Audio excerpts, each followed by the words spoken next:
Chapter 1672. The reason why Chao Xian was still alive in the Discipline Commission of the Embroidered Uniform Guard was because Mao Mu wanted to personally hand him over to Yang Chendong. But since Kai Zhong wanted to do this, he had to make a move in advance. First, he sent a telegram to Yang Chendong to ask if he could kill Chao Xian now. Then, he found eunuch Qian Sengbao and explained what Kai Zhong would do next. Once Chao Xian was released, he would be the first to come after him. Next, he would not let Qian Sengbao go. Qian Sengbao was not an ordinary eunuch. Although he was not a man, he still had a residence outside the palace for his face. Not only that, but he also kept a few beauties in his residence. Although he could not do anything, he could still let them pour him tea and massage his legs during his break. That was also a kind of enjoyment. Once Chao Xian was released, who knew whether or not he would ambush him outside the residence for revenge? This was someone who even dared to ambush Bugnam of Gojoseon. Thinking of this, Qian Sengbao's face revealed a fierce gaze. Kill him now. But this person is wanted by eunuch Kai Zhong. Mao Mu pretended to be in a difficult position. No matter, I will talk to him. In short, we have to nip any danger in the bud. Qian Sengbao's voice carried a sinister intent. Now, he had borrowed Mao Mu's name to get a lot of money. He wanted to enjoy his life and did not want anyone to threaten his safety. Understood. Mao Mu nodded and agreed. What happened next was simple. After dinner, Chao Xian died in the discipline prison. When the news reached Kai Zhong's ears, he was naturally furious. Even if he closed his eyes and used his toes to think, he knew that this was Mao Mu's doing. Do you really think your wings are strong? Gritting his teeth, the angry Kai Zhong decided to unite more eunuchs to deal with Mao Mu. There were 24 eunuchs in the entire group of eunuchs. Each eunuch had a chief eunuch and 1/3 of them listened to him. Once they joined forces, Mao Mu would have a hard time in the palace. Scheming against scheming, there would always be countless sinister methods. Most of the time, such methods could even take a person's life. For example, if the eunuch in charge of the food shop wanted to make things difficult for Mao Mu, then in the entire empress palace, other than the master, the food that the other eunuchs and palace maids ate was either too salty to swallow or too bitter to curse. In addition, there would be various problems with the use of the eunuchs and palace maids. In this way, it wouldn't be long before all the eunuchs and palace maids in the Empress Palace hated Mao Mu. If that was the case, who would listen to him? When the problem affected the master, Mao Mu would fall out of favor and even be replaced. After all, Kai Zhong had been in business for so many years. He had many loyal followers in the 24 prisons. Once he made up his mind to deal with someone, the consequences would be very serious. At this time, Kai Zhong had already begun to imagine Mao Mu begging him. At that time, he would use his actions to tell the other party that he was not someone to be trifled with. Unfortunately, just as Kai Zhong gathered the eunuchs who listened to his orders, Qian Sengbao sent someone to deliver a message. The general idea was that Mao Mu was now a favorite of the emperor and was doing something important. If anyone wanted to find trouble with him, they would be going against the emperor. As the chief eunuch, he would have to punish those who didn't open their eyes according to the family rules. Qian Sengbao gave a very good reason, so everyone knew that Mao Mu was now the director of the Embroidered Uniform Guard and was arresting people every day. From time to time, the emperor would call him for questioning. With such an excuse, it made things difficult for the other eunuchs. In addition, Mao Mu wasn't idle during this period of time. He used money to open a path and really roped in 3 chief eunuchs. When he and Qian Sengbao combined their power, they suppressed Kai Zhong. Just like that, a plot against them in the dark ended before it could even begin to take action. Kai Zhong, who was covered in dirt, lost his prestige in the entire group of eunuchs because of this. Many people had already begun to wonder if they should change their allegiance. In ancient times, people paid attention to heaven, earth, ruler, family, and teacher. Often, they wouldn't change their allegiance for the rest of their lives. Many people's orders would even change according to the fate of their teacher. But to the eunuchs, this was bullshit. They were a group of people who changed their helm according to the wind. When you were in power, they couldn't wait to become lapdogs to flatter you.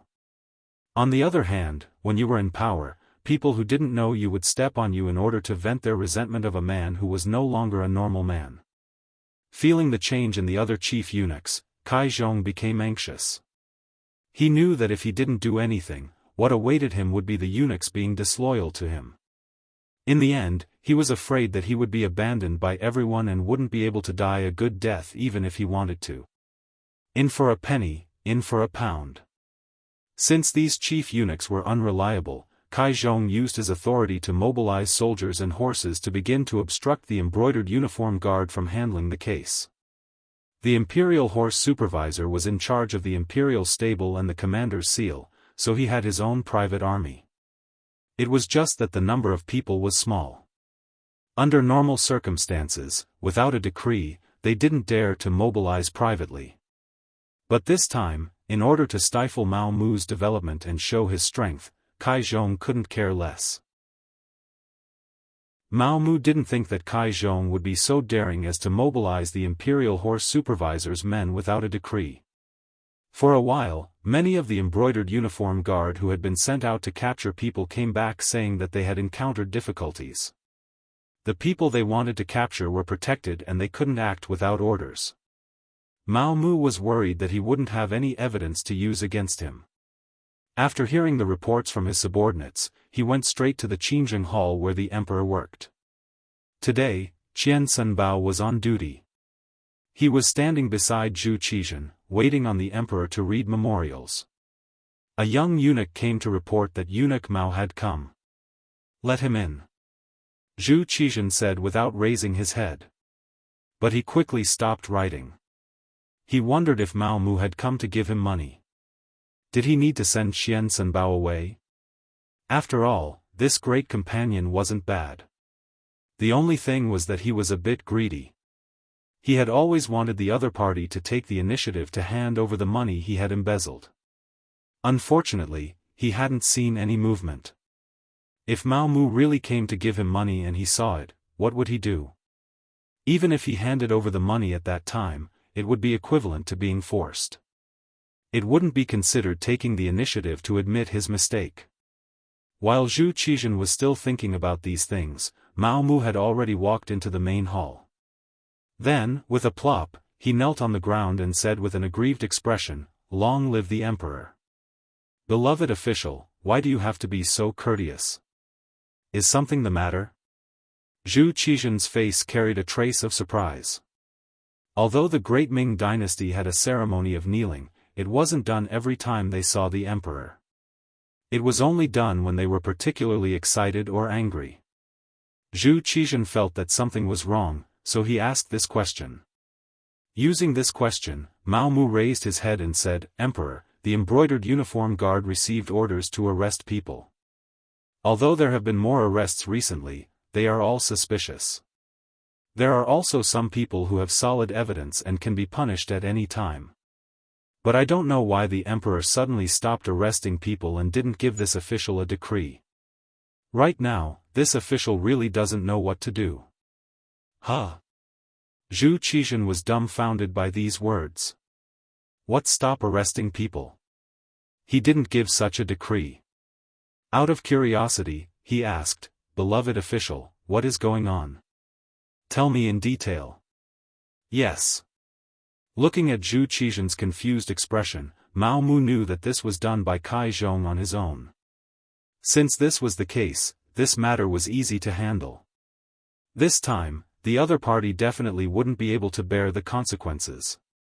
Although he couldn't rely on this matter to defeat the other party, he could at least suppress the other party's momentum and let more eunuchs see who was the sturdier one. Don't underestimate this influence. When it came to the ability to take advantage of the situation, if eunuchs said they were second, no one would dare to say they were first. Mao Mu immediately told him about the problems the embroidered uniform guards encountered when they went out to investigate and arrest people. According to the soldiers who obstructed them, it was an order from the Imperial Horse Supervisor. Now, the embroidered uniform guards can't do their job as scheduled.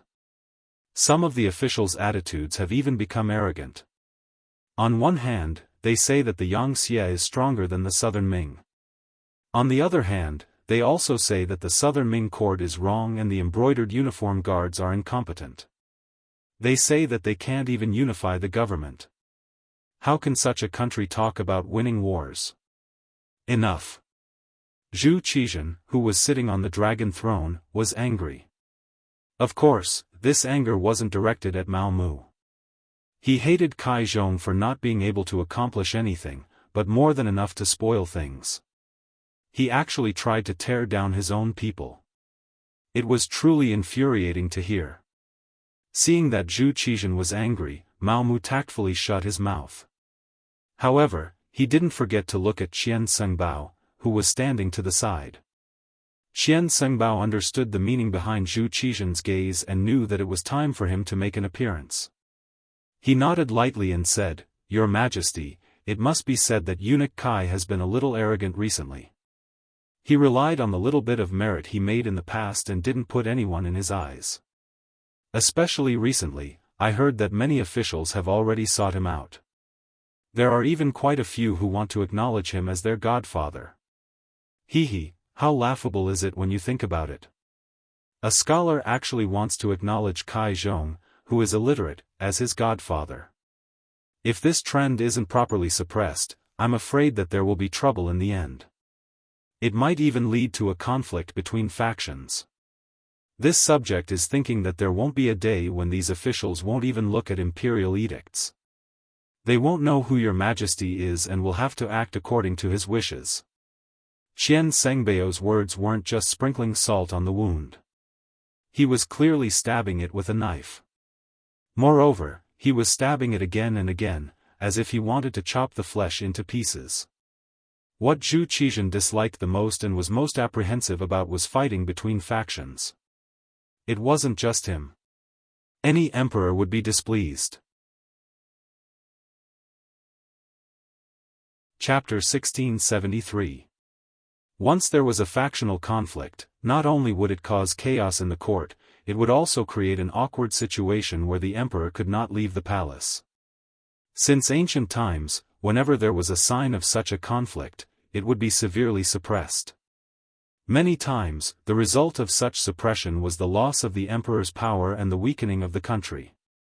With so many examples from the past, how could Zhu Qizhan tolerate it? He immediately slammed the table and said, "Great companion, please write a decree to remove Kai Zhong from the position of Imperial Horse Supervisor." For the time being, when he said this, Zhu Qizhan first looked at Mao Mu, then shook his head slightly and said, "Great companion, you will take over." Mao Mu had not been in power for long, and he was busy with the matters of the embroidered uniform guard. Zhu Qizhan thought about it and did not give him more responsibilities, so this task fell to Qian Sengbao. No one would complain about not having enough power. When Zhu Qizhan issued this decree, Qian Sengbao was so happy that he immediately knelt and thanked the emperor. Mao Mu left with satisfaction. When he left, Qian Sengbao took the initiative to send him off. The smile on his face was enough to squeeze all the mosquitoes that dared to provoke him. It could be seen how happy he was. Before Mao Mu rose to power, although Qian Sengbao was the chief eunuch, he had Chao Jixiang and Kai Zhong, the two supervisors of power under him. Most of the time, they wouldn't even give him face. Compared to Wang Zhen, who was the emperor's first companion in the past, he was far inferior. In the end, Qian Sengbao was forced to work around the emperor and look after his own affairs. Now, after Mao Mu came to power, he received money and power. If he continued to work hard, there would be a day when he would become the second Wang Zhen. How could Qian Sengbao not be happy? When he saw Mao Mu, how could he not have a smile on his face? Mao Mu was very modest. Although in his plan, this Qian Sengbao had to be taken down. But the meal had to be eaten bite by bite. He immediately smiled and said, "All of this is because Qian Sengbao has the emperor's heart. It should have been like this long ago. Qian Sengbao has been careful and conscientious by the emperor's side all these years. Now, you are only a eunuch of the imperial horse supervisor, which is very normal." That's right, Kai Zhong had been in the imperial horse directorate for many years, so he must have quite a few trusted aides. Eunuch Qian still had to display his ruthless methods on this trip. He absolutely could not give the other party a chance to rise from the ashes. If one day His Majesty remembers the other party's good points and uses him again, then he will definitely take revenge for what happened today. The congratulations from before were just pleasantries. The reminder at the end was the most important. Mao Mu wanted to see Qian Sengbao and Kai Zhong fight each other so that he could reap the benefits like a fisherman. "Don't worry, this duke is very capable." As Qian Sengbao spoke, his eyes had already narrowed into slits. Thinking about it, it made sense. For an old fox like him who was used to seeing eunuchs fighting for benefits, once he made a move, Kai Zhong would definitely not be able to stand it. Presumably, those eunuchs who belonged to him would also face the danger of being uprooted. Mao Mu left happily. Now that he had achieved his goal and no one was holding him back, he had to speed up the brocade guard's work. Once he captured all the capable officials in the capital, he would make a move on the local officials in the provinces.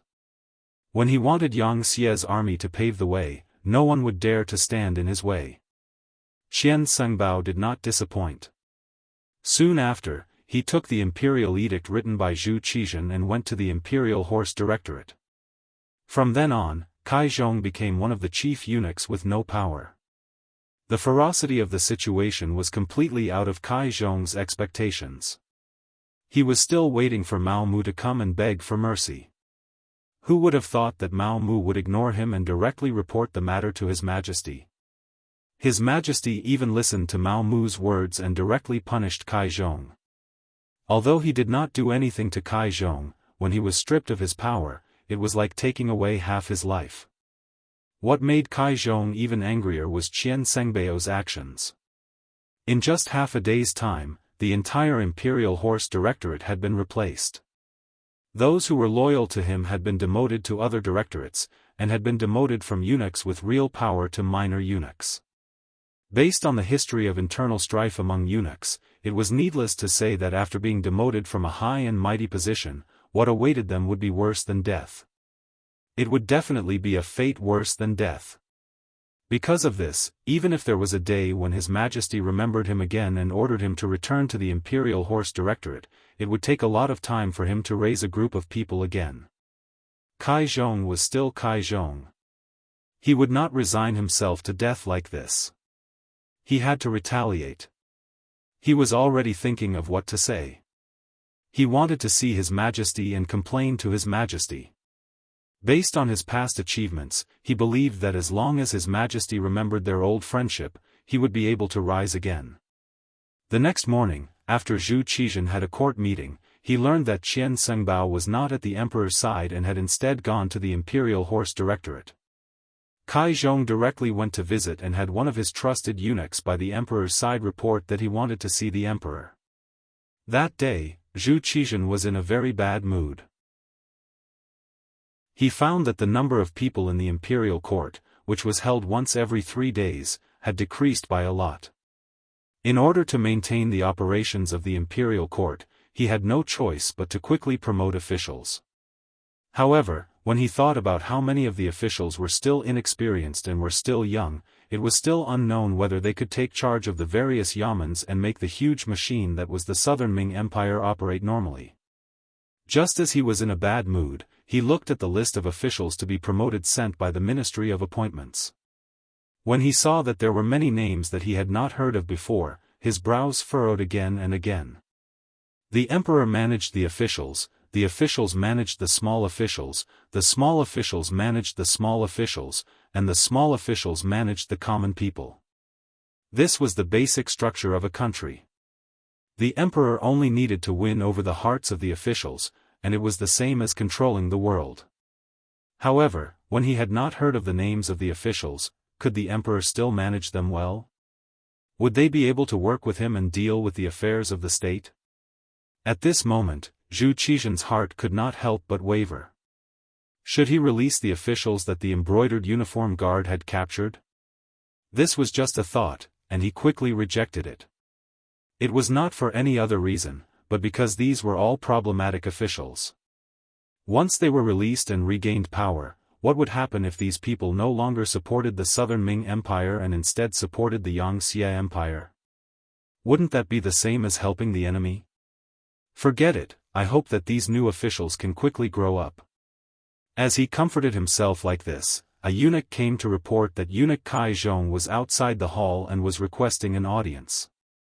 Knowing why Kai Zhong was here, Zhu Qizhen originally did not want to see him. However, considering that he had been performing well and was considered loyal, he did not want to give him too much heart. Thinking about it, it was better not to disappoint the other party. He still had to comfort him and let him reflect on it. If there was a chance, he could use him again. It had to be said that Zhu Qizhen had indeed become the role model of the emperor when it came to the tolerance of eunuchs. Although some emperors also trusted eunuchs, there had never been anyone like Zhu Qizhen who, after suffering a big loss, taking a big tumble, and even dividing the great Ming dynasty into the north and the south, still did not know how to repent.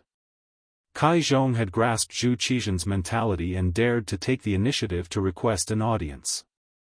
If it were any other eunuch, they would probably hide as far away as they could at this moment. After Kai Zhong received permission, he entered the hall.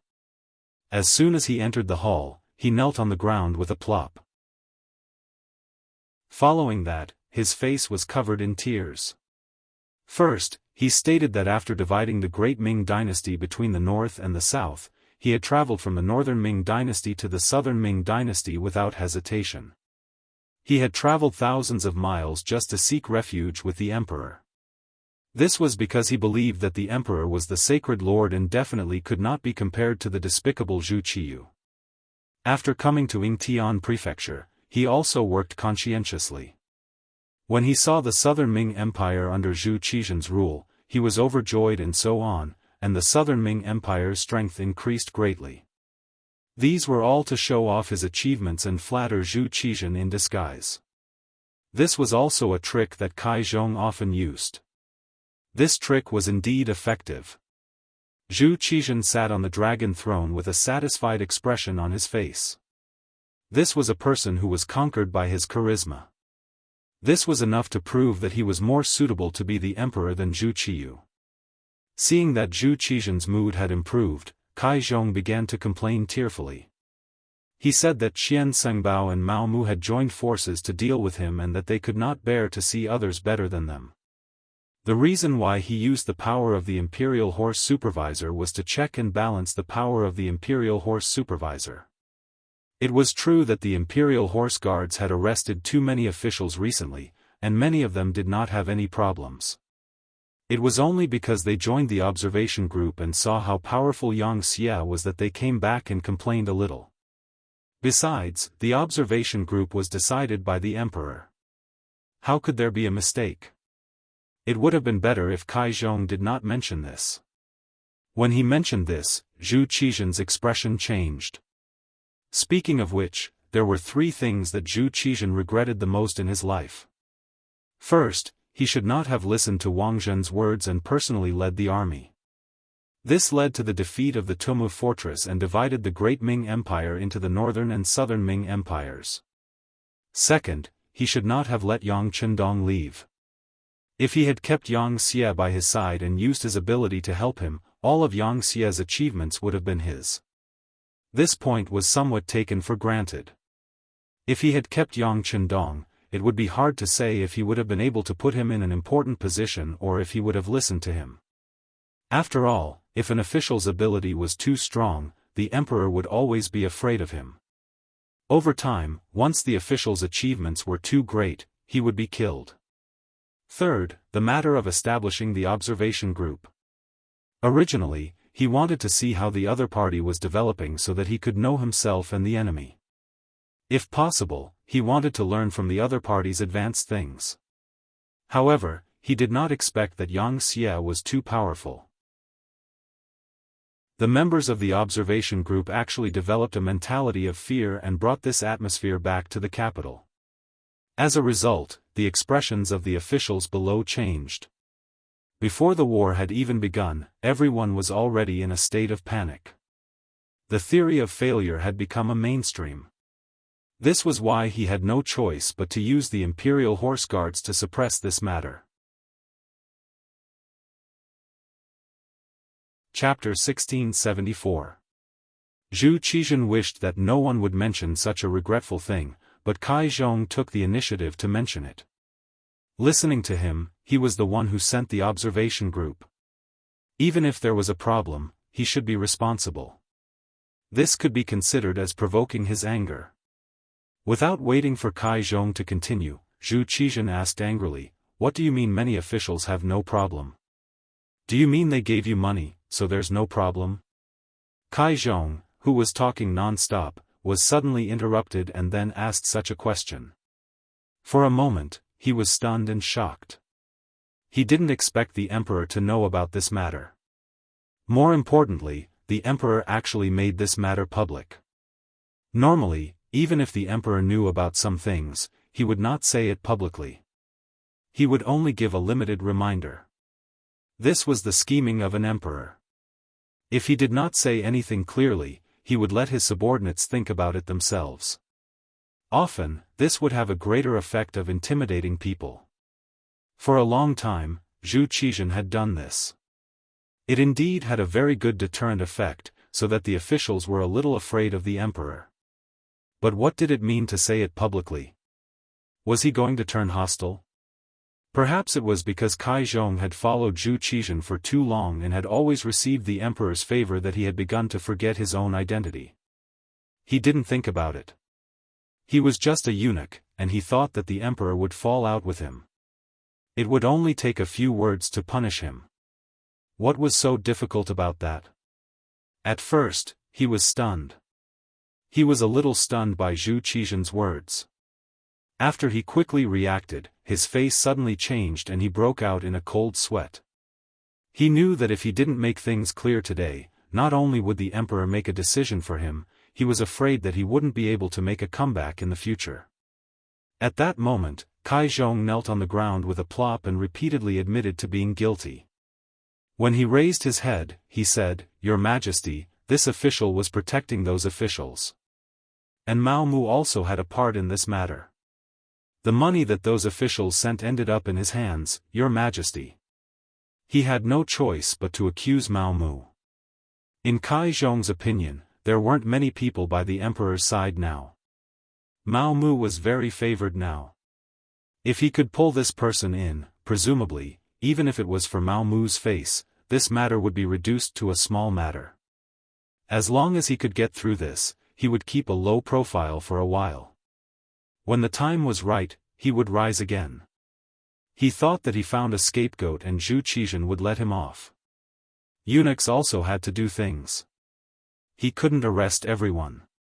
However, Kai Zhong didn't know that Mao Mu had already prepared for that. The money that Kai Zhong gave Mao Mu had already been sent to the emperor.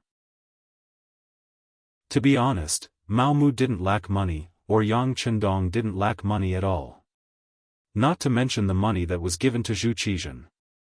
Once the Southern Ming Empire became a part of the Yang faction, this money would eventually return to their pockets. When Kai Zhong was still thinking that Zhu Qizhen would let him go, a roar was heard, "You still have the nerve to talk about money? How much did you embezzle? Tell me." Zhu Qizhen was really angry. Kai Zhong first blindly mentioned the observation group and exposed his scar. Then, he didn't repent and wanted to get Mao Mu off the horse. Did he really think that he had a good temper? Did he really think that he didn't dare to teach him a lesson? Yes, Zhu Qizhen liked Kai Zhong very much. Previously, this person was able to come to Yingtian Prefecture from Baiming, which also proved his loyalty to him.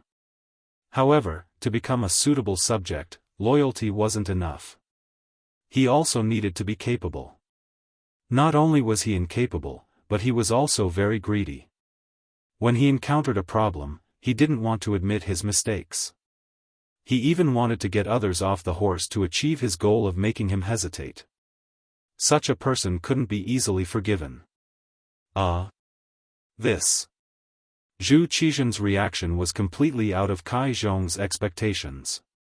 He didn't expect that he would directly ask how much money he had received. Based on his experience of serving Zhu Qixian all these years, since he asked this question, he must have an answer. When he thought of the punishment of the great Ming dynasty for corrupt officials, Kai Zhong was afraid. He kowtowed to the ground and said, "Your Majesty, this subject is guilty, this subject is guilty." But Mao Mu really accepted this subject's money. At this time, Kai Zhong still wanted to get Mao Mu off the horse to share his mistake. If he really admitted his mistake, perhaps Zhu Qixian would really spare him for the sake of his loyalty. At most, he wouldn't put him in an important position in the future. Speaking of which, Zhu Qixian's use of eunuchs was definitely the highest in history. However, at this time, Kai Zhong still wanted to find a scapegoat. How was this admitting his mistake? It was clearly sophistry. Zhu Qixian was completely disappointed now. He shook his head, and his voice suddenly became much calmer. "Minister Mao Mu has already presented the money you gave him to me. You still dare to accuse a loyal subject. You really disappoint me." Kai Zhong once again let out a unique duck-like shriek. Then, he fell to his knees on the ground as if there were no bones in his body to support him. He didn't expect Mao Mu to do this. Didn't that mean he had already sold him? He even used this as an excuse to escape punishment. He really didn't know how the word death was written. A eunuch was a eunuch. No matter how strong he was, a word from the emperor would just turn him into ashes. Kai Zhong was taken away by the burly general outside the hall. When he left, he didn't beg for mercy because he knew how miserable his fate would be. At this moment, saying anything would be futile. When Mao Mu heard of this matter, it was already 2 hours later. His expression didn't change, but he was a little excited. Chao Jixiang and Kai Zhong were finished like this. Should it be Qian Seng's turn to protect them next? Thinking of this, Mao Mu felt that he should do something. Compared to Mao Mu's calmness, Qian Seng Bao was laughing to his heart's content. After all these years, he finally felt like he was in control of the entire group of eunuchs. There were no competitors, and Mao Mu listened to him. In the future, wouldn't he be able to do whatever he wanted? Once he completely integrated this power, he would hear in front of the emperor that was beneficial to him. In this way, no one would shake his foundation. He would become the second Wang Zhen. No. When Wang Zhen was here, there were other eunuchs who shared power. If he did it well, he could be more impressive than Wang Zhen. Qian Seng Bao, who was in a good mood, quickly received good news. Many officials came to find him, especially some officials from other provinces. After the embroidered uniform guard's target moved from the capital to other provinces, officials near the capital began to be arrested. These people, in order to protect themselves, found Qian Seng Bao through the guidance of other officials. After all, Mao Mu didn't accept money. When he met the officials, he always had a cold face, giving people a feeling that he was unapproachable. Kai Zhong was completely taken down, so they had no other choice but to find Qian Seng Bao. More and more officials came to see him, and the amount of money they gave him also increased. In a short 3 days, he received 3 million taels of silver. This showed how rich the officials were. It also showed that the money in their hands was far more than what they got from their salaries. Qian Seng Bao also had a good appetite. He would give a reply according to the amount of money sent to him. If they sent a small amount, he would naturally be perfunctory. If they sent a large amount, he would clearly say that he would protect them. If they sent a large amount, he would take time to meet them directly and comfort them. In a short time, Qian Seng Bao became the second parent of many officials. Praises came one after another. Following these officials' words, eunuch Qian was their life-saving straw. He was their biggest backer. This kind of action naturally attracted the resistance of some self-proclaimed righteous officials. They were either honest officials, or they had been officials for too short a time and couldn't gather much money. However, they were jealous, so they all sent memorials to Seng Qian to protect them. When these memorials were sent to Zhu Qizhen, they were all ignored. The emperor didn't care. Did the people who did things have to be reported? Just like eunuch Mao Mu, weren't there just as many people who reported him? Not to mention, Zhu Qizhen was very conceited. He thought that he understood Qian Sengbao and didn't have the guts to steal so much money. If it was 100 or 2,000 taels of silver, he might still dare to do it. However, it was a few million taels of silver. He didn't have the guts. This was Zhu Qizhen's biggest shortcoming. He always liked to be self-righteous. He always thought that he understood everything. He always thought that he was very good at judging people. Wang Zhen was like this before, Qian Sengbao was like this now, and Mao Mu would also be like this in the future. It was no wonder he lost everything in the end. Mao Mu quietly watched Qian Sengbao's performance from the side. He also did his best to complete the orders given to him by the other party. He didn't touch any of the names sent by the other party, even though he didn't see a single copper coin of the money sent by these officials. The only thing he did was to memorize the names of these officials and send people to investigate how much money those officials sent to Qian Sengbao. He also wanted to know in his heart how much money those officials sent to Qian Sengbao. His thoughts and desires were far greater than Qian Sengbao's. Qian Sengbao didn't feel any discomfort with Mao Mu's cooperation. On the contrary, he thought that everything should be done. Just think about it. Even Kai Zhong, such a favored eunuch, was he not also defeated by him? Qian Sengbao arrogantly thought that Kai Zhong's fall was because of him. Besides, wasn't Mao Mu able to become the head of the embroidered uniform guard today with his help? Chapter 1675. Since he could help the other party, he could also pull the other party down. Listening to his orders now was a sign of intelligence. With this kind of arrogance, Qian Sengbao walked further and further down the wrong path. Later, when he sent the name list, he was too lazy to see Mao Mu. Instead, he sent the eunuch beside him to do it. At the same time, he was also preparing to find someone to replace Kai Zhong's position. One day, when the opportunity was right, he was even preparing to find someone to replace Mao Mu's position.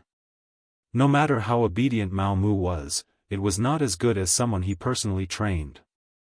He felt more at ease doing things. Soon, a eunuch named Song De and Zhang Chen entered Qian Sengbao's sight. These two people were good at talking. Every day, they flattered Qian Sengbao like dogs, saying things that made people feel comfortable. In addition to Qian Sengbao's nephew, Qian Liang, the three of them became Qian Sengbao's right-hand men. Under Qian Sengbao's arrangement, the two eunuchs entered the Imperial Horse Directorate and prepared to use their methods to compete for the position of chief eunuch. Qian Liang found his uncle. He wanted to be the commander of the embroidered uniform guard. Qian Liang was a real man, unlike eunuchs. Naturally, there were not many people who could adapt to his position. In comparison, the rank of commander of the embroidered uniform guard was suitable and had great power. The position was impressive enough. Naturally, it was his first choice.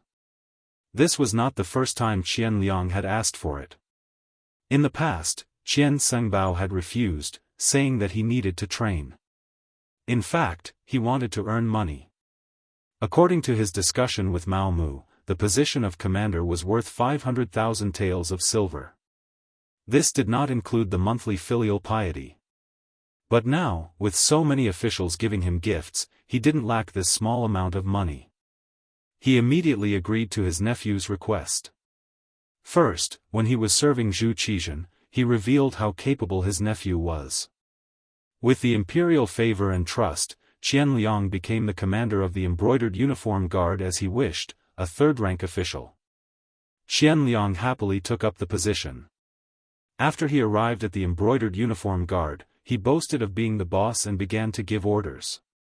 This immediately attracted the dissatisfaction of Shen Nantang and Wu Ben, who had become the commander of the embroidered uniform guard. This position should have been theirs, but now it was given to an outsider. The grievance they felt was unspeakable.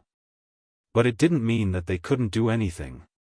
For example, it was still possible for them to unite with their brothers and not cooperate with Qian Liang's work. No wonder they were brought up by Mao Mu. Both Shen Nantang and Wu Ben were generous people. They usually took care of their brothers in every possible way. If any brother's family was in trouble, they would help if they could and take money if they could. After all, as long as they followed Mao Mu, they would never be short of money. They could also intercept a lot of gray income and only needed to report it to Mao Mu. Generous and loyal, the brothers under him would naturally submit to him.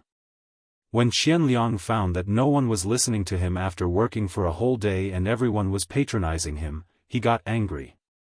No matter what, he was still Qian Sengbao's nephew.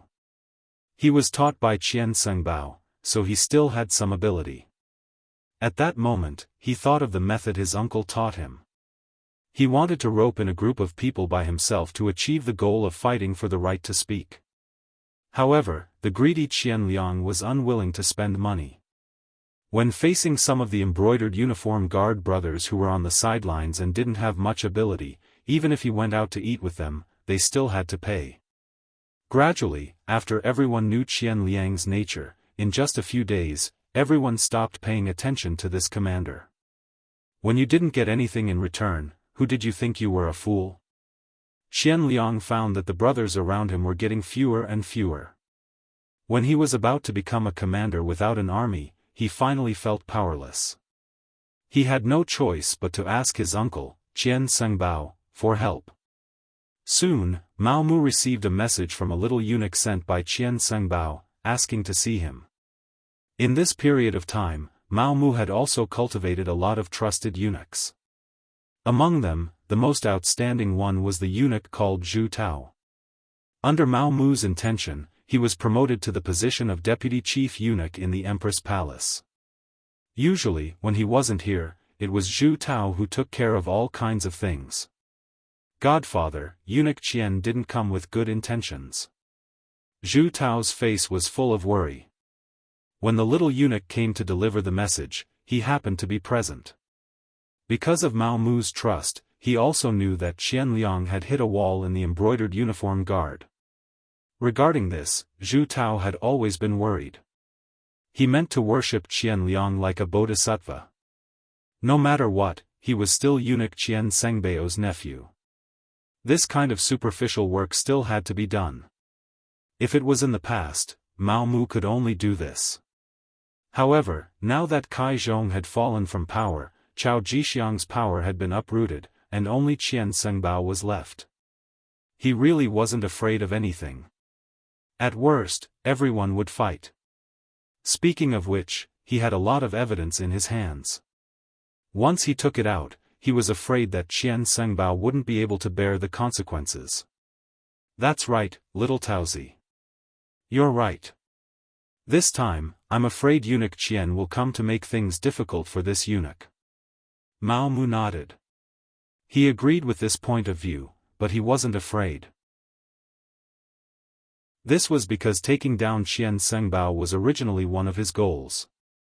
Only in this way could he truly control the eunuch group.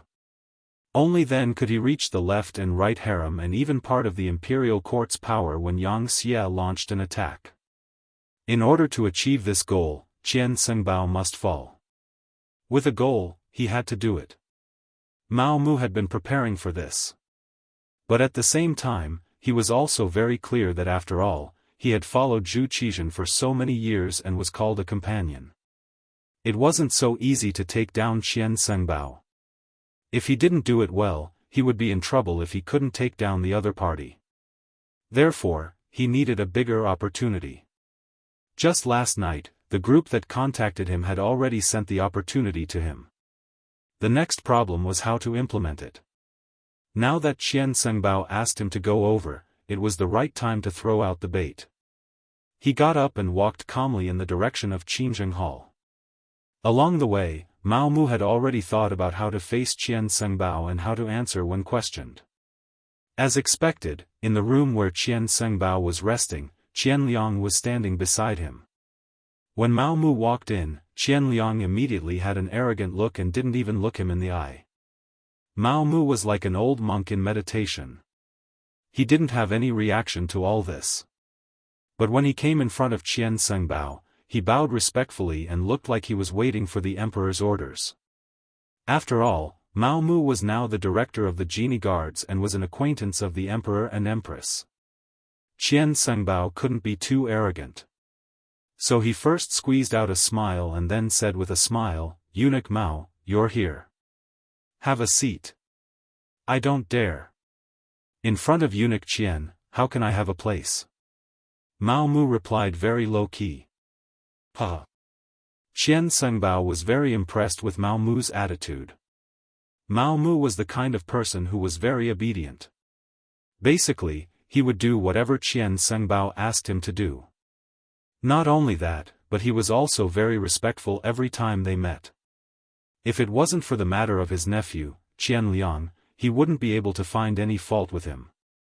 It was precisely because Mao Mu had always been too low-key that Qian Sengbao was very unhappy when a problem arose. In his opinion, Mao Mu was clearly looking down on Qian Liang. That was equivalent to looking down on him. He really needed to give Mao Mu a beating. In Qian Sengbao's eyes, Mao Mu could be where he was today because of his recommendation. Otherwise, Mao Mu would only be a chief eunuch in the Empress Palace who didn't have much power. He was used to being complimented and couldn't stand the slightest bit of grievance. Qian Sengbao was such a person. So when Mao Mu stood firm, he expressed his displeasure. "Eunuch Mao, this duke wants to ask, who exactly does the embroidered uniform guard listen to now? Is it still the embroidered uniform guard under the emperor's command? Why is it that the embroidered uniform guard doesn't listen to the words of the emperor's personal commander? As the director of their factory, shouldn't you say something?" He was denouncing Mao Mu. Although he had already expected all of this, Mao Mu still pretended to be in fear and trepidation. His face was full of shock. How is this possible? Such a thing can't happen, right? It won't. "Qian Liang, come and talk to Eunuch Mao." Qian Sengbao looked like he didn't want to argue with Mao Mu. At this time, he had already begun to consider whether he should arrange for someone else to manage the genie guards and remove Mao Mu. When it was Qian Liang's turn to speak, he talked endlessly about what happened after he went to the genie guards. He added oil and vinegar. Qian Liang didn't have any other skills, but his eloquence was quite good. After he said this, it really seemed like he had suffered a great grievance. Qian Sengbao, who was listening at the side, was very angry.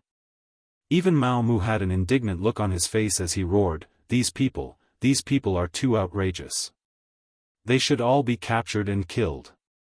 Qian Sengbao and Qian Liang were dumbfounded by Mao Mu's roar. They didn't expect Mao Mu to have such a reaction. Shouldn't he be looking for reasons and making excuses? Why did he suddenly seem to be more angry than them? As for what he said, killing all the genie guards, this was something Qian Sengbao and Qian Liang didn't want to do. If they really killed them, who would do the work? Oh, the genie guards were doing well before. Now that Qian Liang was the commander, their work suddenly stopped. What would the emperor think? Even if he used his toes to think, he would know what was going on. "Kill, we must kill them all. Since they don't respect the commander like this, killing them is not wrong. Eunuch Qian, I ask for an imperial edict to punish all the current genie guards.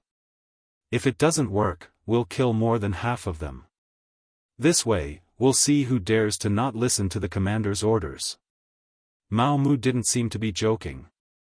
Since he was going to ask for an imperial edict, he was serious.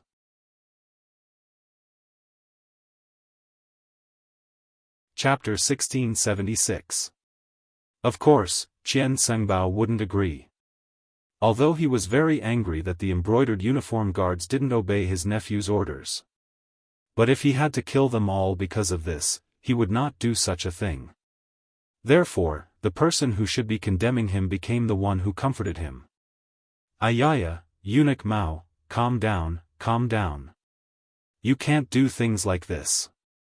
How can you fight and kill for no reason? Yes. I was too agitated. It's just that I really don't know about this matter. I've been taking care of the Empress for a while and haven't been to the brocade guard's yamen. If you don't believe me, Commander Qian, think about it carefully. Have you seen me in the past few days?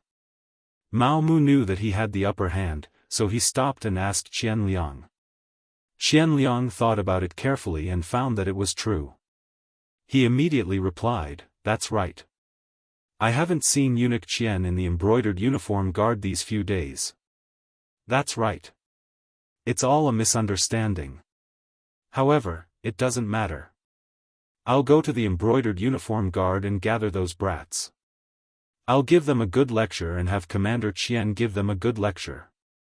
What do you think, eunuch Qian? Mao Mu seemed to be speaking in a submissive tone. What could Qian Sengbao say when he had such a proper attitude? He could only nod and say, since it's a misunderstanding, I've wronged eunuch Mao. Then we'll do as you say. Thank you for your understanding, eunuch Qian. Mao Mu's body straightened at this moment. The atmosphere eased up a lot and the three people all had smiles on their faces. Since the atmosphere eased, there was no need to be so serious.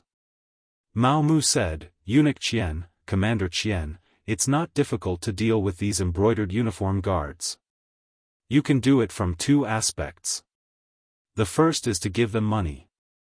With benefits, everyone will be willing to follow you. As he spoke, Mao Mu was still observing Qian Sengbao and Qian Liang's reactions. Just as he thought, both of them had a serious look on their faces after listening to him. Obviously, for misers like them, it was more appropriate for others to give them money. Asking them to take out their money and hand it over to their subordinates was even more unbearable than killing them. Mao Mu then continued, if we don't give them money, then we can only take the second path, which is to display enough ability to intimidate them. Coincidentally, there is a matter that His Majesty has instructed me to discuss the issue of grain with Yang Xie. If this matter is done well, this merit will be enough to intimidate others, and we won't have to worry about the brocade guards not being obedient. Listening to Mao Mu's words, Qian Liang originally wanted to say that his ability was mediocre. It was too difficult to prove to others with his ability. But before he could say anything, he heard about the problem of food. He couldn't help but open his ears wide. At this moment, Qian Sengbao's expression turned serious. His intuition told him that this matter of food could be done. After all, it was part of the procurement process. As long as one was a eunuch in the palace or an official in the imperial court, who wouldn't know that when it came to procurement, there were always benefits to be gained. Eunuch Mao, what exactly is going on? Tell me about it. Qian Sengbao took this to heart. When he asked about Mao Mu, his attitude became much more amiable. Mao Mu, who had been waiting for this sentence, explained the task that His Majesty had instructed him to do in detail. It turned out that ever since Yang Xie was assassinated in the capital and the imperial edict in Chao Jixiang's hands, although Yang Xie didn't declare war on the southern Ming Empire, he had been preparing for it. It was said that there were many official ships that went from Qiqian City to Laizhou Prefecture every day, transporting all kinds of supplies before the war. Of course, the southern Ming Empire wasn't idle either. The Ministry of War began to deploy troops and the Ministry of Revenue began to prepare money and food. Here came the problem. In the past few years, because Yang Xie had poured large amounts of food into the southern Ming Empire, and the price was very reasonable, it heavily suppressed the local food industry. As a result, the more land the farmers planted, the more losses they suffered. Gradually, large amounts of land began to become barren, and the southern Ming Empire no longer had the ability to produce their own food. Now that they were about to go to war with Xianxia, Xianxia naturally didn't want to sell food to the southern Ming Empire.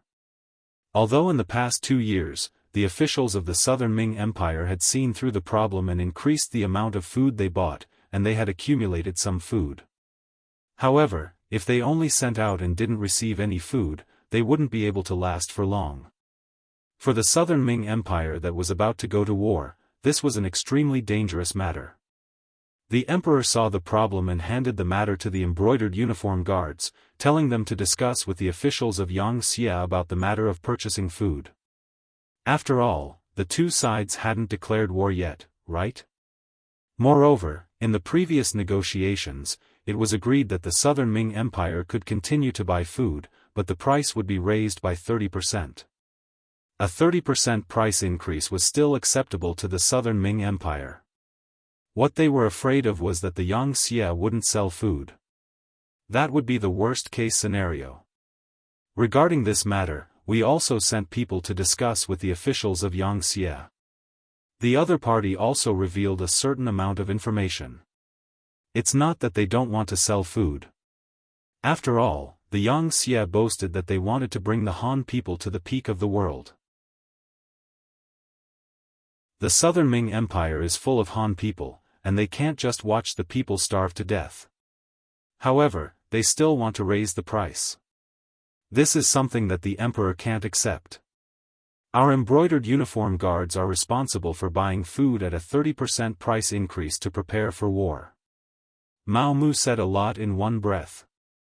After he finished speaking, he closed his mouth and looked at Qian Sengbao and his nephew's performance. The matter was already very clear, and Qian Sengbao was also thinking in his heart. If this was the case, this was indeed a good job. Once he could buy a lot of food, the emperor would definitely be happy. Then, he would be able to obtain merit. However, the problem was that it wasn't easy to talk about the price of food. Thus, he asked the crucial question, Eunuch Mao, does the emperor mean that there's a possibility of the price increasing? The emperor naturally hopes that it will be as low as possible.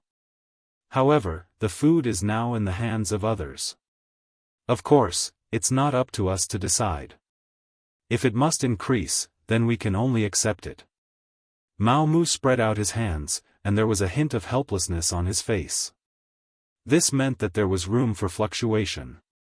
This way, not only could this task be completed, there might even be a lot of profit in the process. Qian Sengbao's eyes lit up.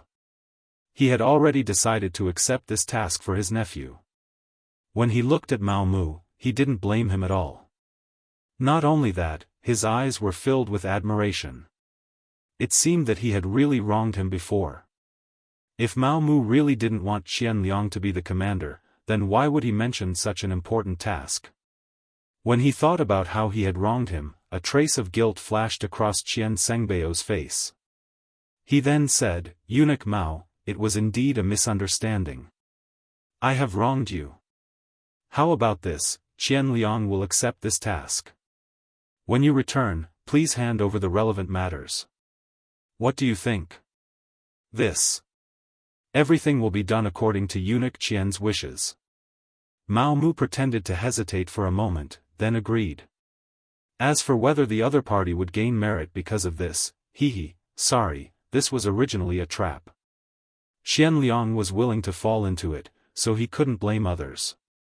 Mao Mu was politely sent away. Qian Sengbao and his nephew, Qian Liang, went into a secret meeting.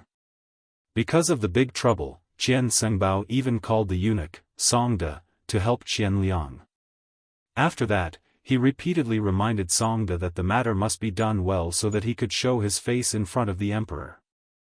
After Qian Liang received a good task, he was naturally very excited. Soon, he brought Songda out of the palace and went straight to Yang Xie's office in the capital. In the office, a young official, Wang Tongsheng, who was only 24 years old, was already waiting for Qian Liang to visit. Wang Tongsheng, a student of the 6th batch of Yang Xie Academy in Crimson City. When he graduated, he was ranked first in all aspects and caught the eye of Yang Chendong. First, he was sent to the city lord's mansion and started from a small position. His work ability was once recognized by city lord Yu Qian. After that, he was trained by Yang Chendong. This time, he was sent to southern Ming to cooperate with Mao Mu to seize power. As a student of the Yang Family Academy, there was no need to talk about their ability. More importantly, they were loyal to their leader, Yang Chendong. In the eyes of these students, without Yang Chendong, they wouldn't have everything they had now. In addition, in ancient times, students were very respectful to their teachers. If anyone dared to violate them, they would not be tolerated by this society. This kind of student was naturally worthy of trust. Wang Tongsheng was a person who was trusted. Before he came, Yang Chendong specially called him over to give him some instructions. He was very clear about the task this time.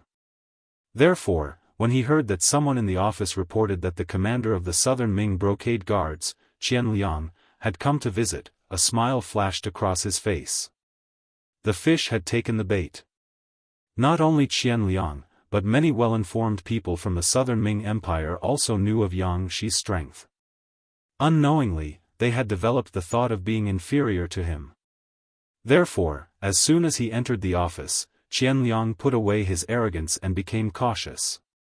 He even smiled at everyone he met.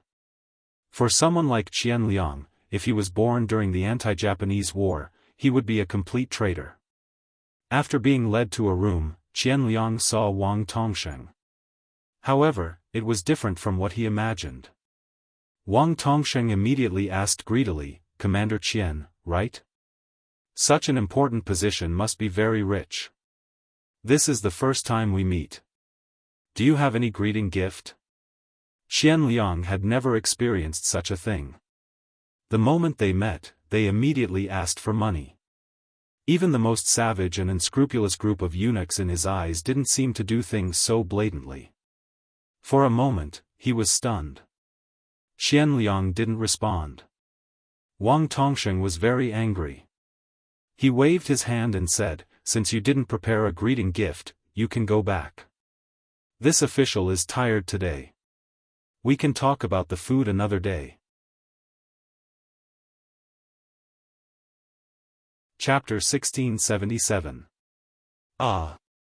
I don't want it. Seeing that Wang Tongsheng was angry, Qian Liang immediately reacted. He stretched out his hand and said to Songda, "Quick, do you have anything good on you? Take it out quickly." Songda's face was bitter, but he did not dare to offend Qian Liang. He could only take out a small pendant from his waist. When he was serving Zhu Qizhen, the emperor was in a good mood and gave it to him. He treated it as a family heirloom. When the small pendant was taken out, it was snatched away by Qian Liang. He then presented it to Wang Tongsheng with a flattering expression. "Sir, do you like it? This is a pendant given to eunuchs by the emperor. It's all good stuff. And, not bad, not bad." Wang Tongsheng took the pendant and looked at it. It was indeed a good piece of jade. Wang Tongsheng nodded with satisfaction. He then smiled and introduced himself to Qian Liang. He said that he was the person in charge of negotiating the grain price with the Southern Ming Empire. Since the person in charge was in front of him, Qian Liang felt relieved. Both sides sat together and began to discuss. Things weren't as complicated as Qian Liang thought. The Yang faction didn't have any intention of not selling grain to the Southern Ming Empire. According to Wang Tongsheng's introduction, the Yang faction was now vigorously reclaiming wastelands and developing agriculture. Now, they had so much grain that they couldn't finish it.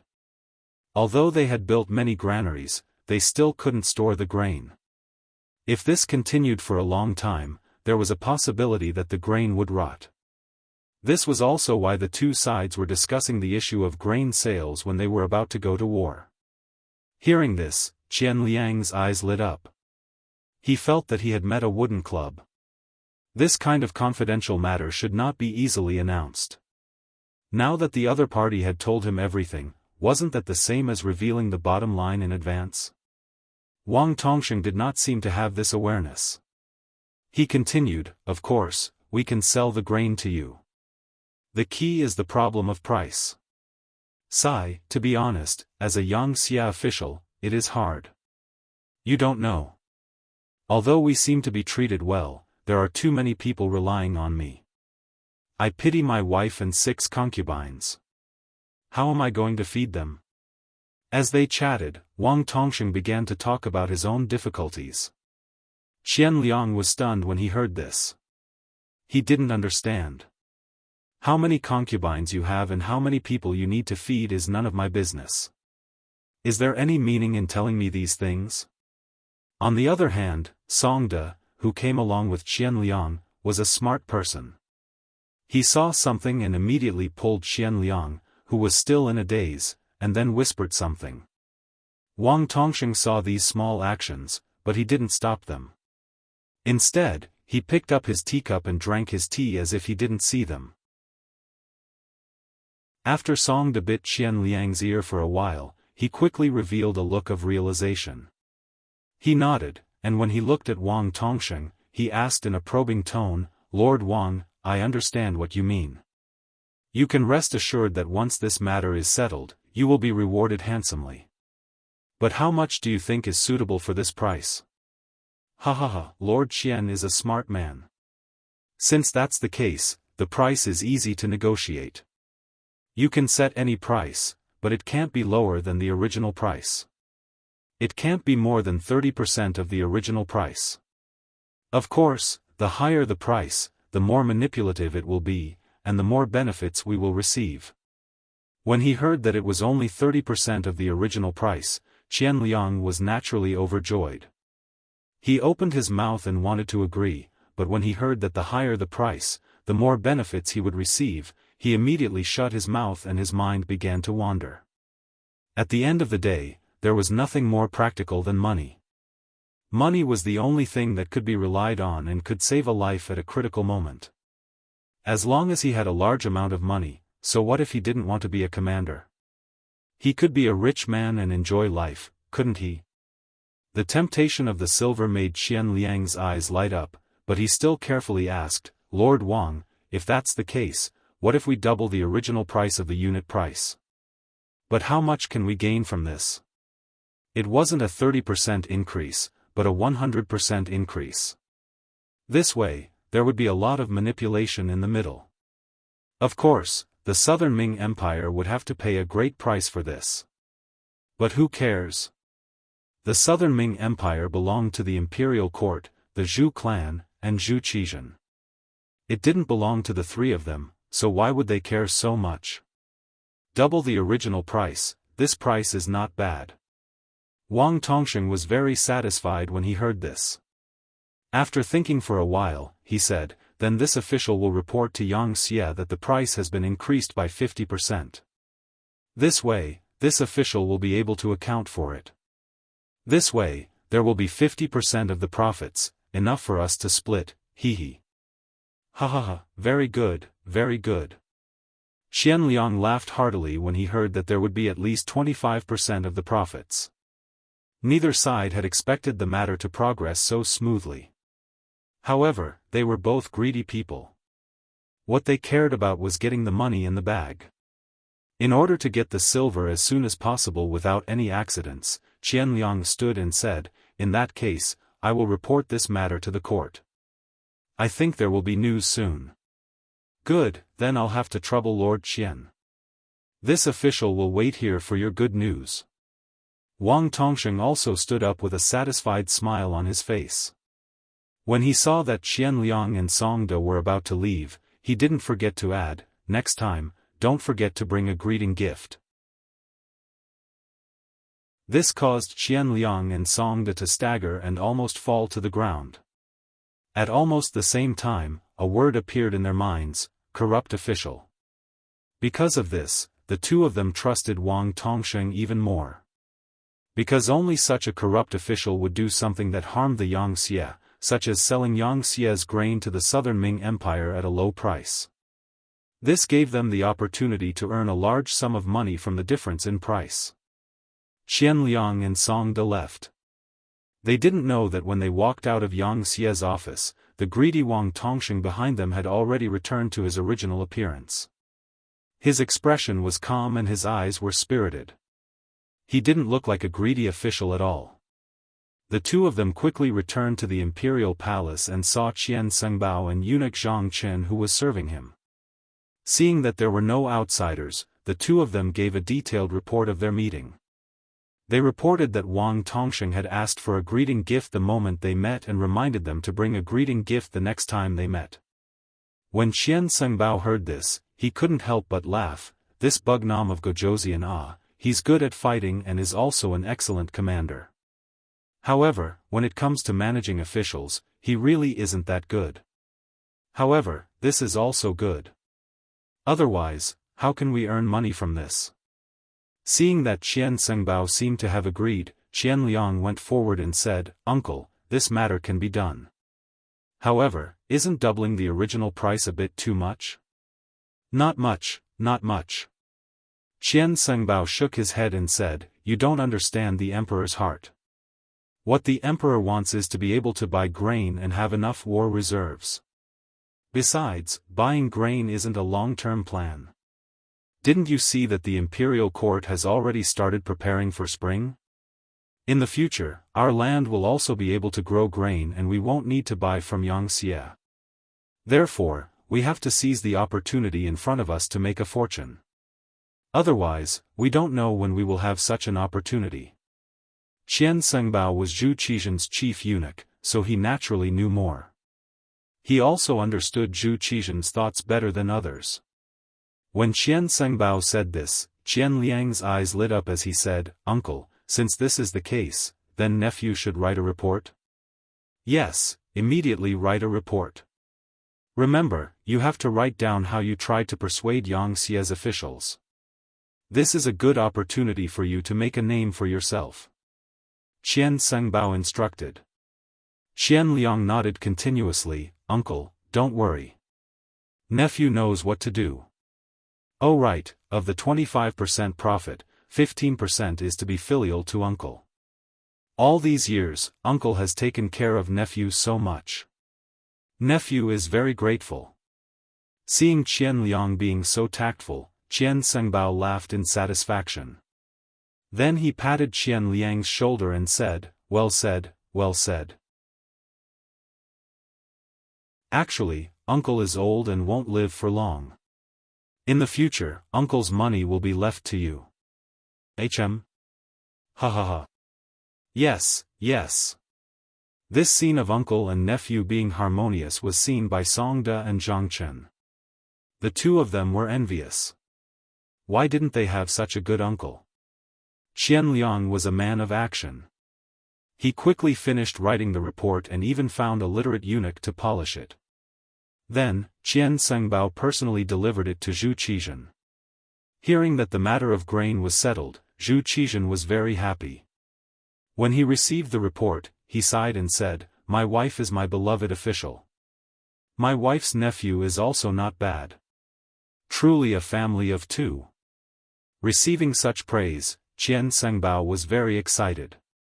However, his eyebrows didn't move at all. Instead, he said seriously, "Everything this subject has is given to me by the emperor. It is my duty to work for the emperor. I don't dare to be greedy." "Good, good." Seeing Qian Sengbao's neither arrogant nor impatient appearance, Zhu Qizhen was even happier. He opened the report and read it. Then, his expression became more serious. He said with displeasure, "Why is the price so expensive?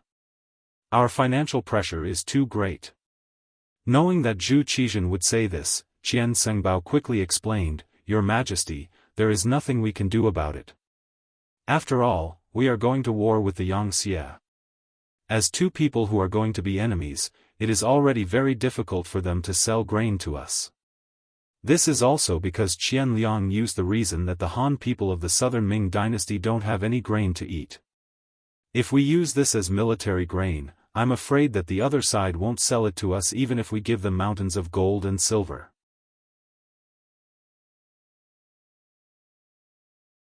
Chapter 1678.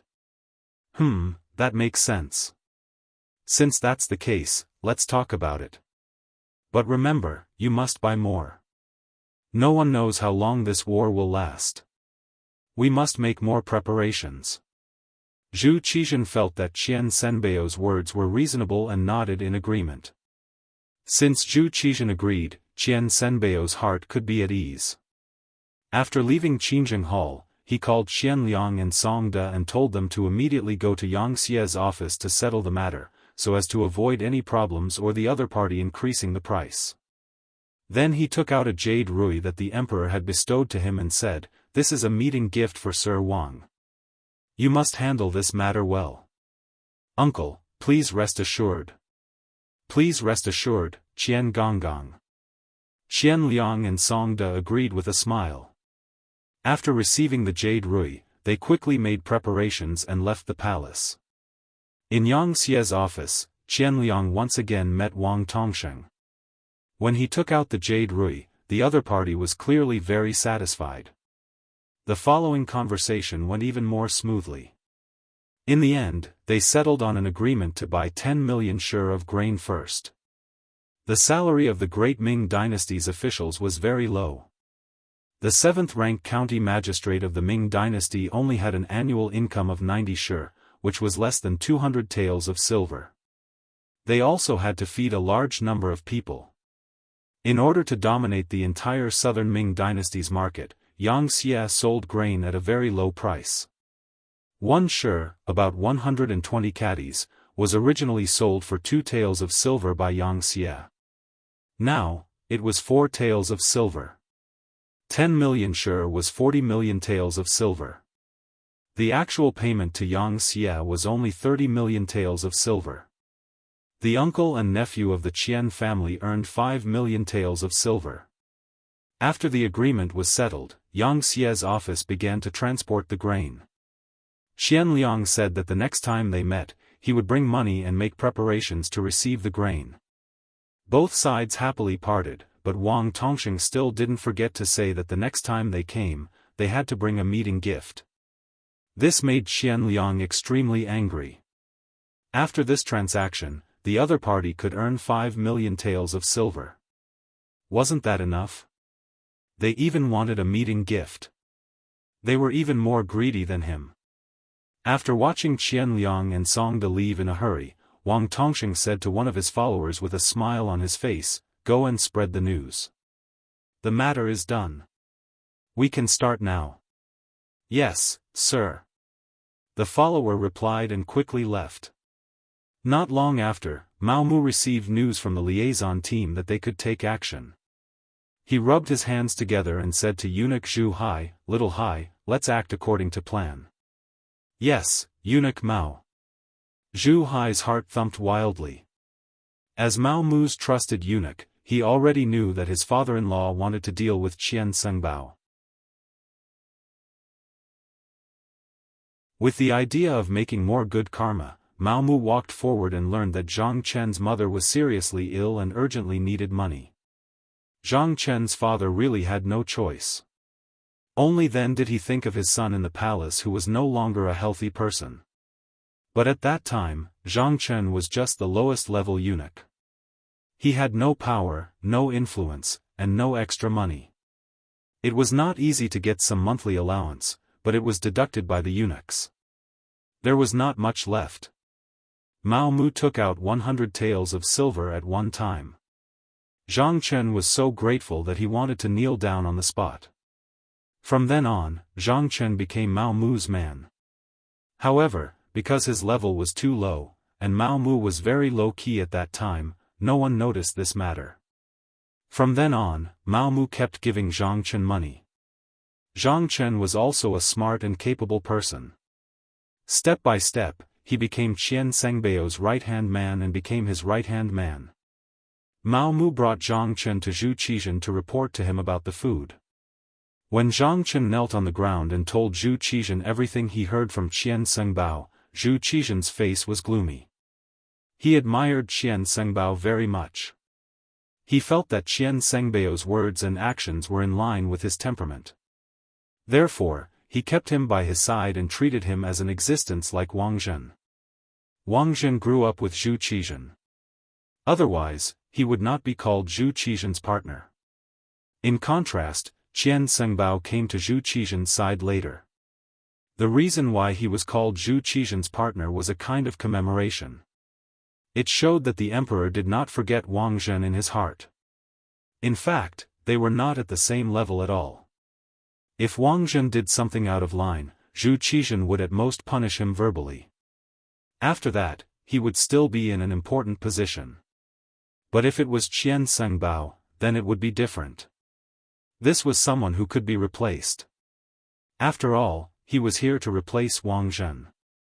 When he heard that Qian Sengbao, his most trusted eunuch, actually extended his hand into the food business and caused the Southern Ming Empire to lose 10 million taels of silver in one go, Zhu Qizhen had already sentenced him to death in his heart. Zhu Qizhen could tolerate Qian Sengbao's small mistakes, such as accepting bribes from some officials. But when it came to major issues, he absolutely could not tolerate it. Beloved Minister Mao, is this true? Zhu Qizhen still maintained a trace of calmness in his mind. He knew that he could not only listen to one side of the story. It is true. Reporting to Your Majesty, after this subject found out about this matter, this subject has already done an investigation and sent people to question that official from the Yang family. This is the other party's testimony. As Mao Mu spoke, he handed over another memorial, which recorded Wang Tongsheng's testimony. The Southern Ming Empire's officials naturally could not do anything to Yang Xie's officials. However, Mao Mu was different. He was originally Yang Qindong's person. Wang Tongsheng's mission was to cooperate with him.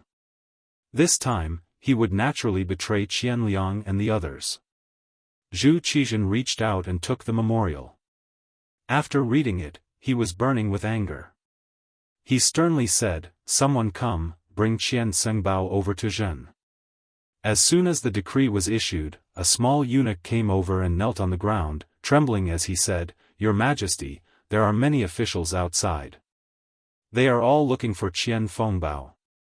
They said that Qian Fengbao accepted the money but did not do anything. They are clamoring for a refund." What happened? Zhu Qizhen was stunned when he heard this. His gaze naturally fell on Mao Mu, who was standing there with a calm expression. "Reporting to Your Majesty, something must have happened because Qian Fengbao accepted the money from those officials." Your Majesty, Qian Fengbao had already informed this subject before. However, the problem is that Qian Fengbao wanted to protect too many people. Many of them are problematic officials.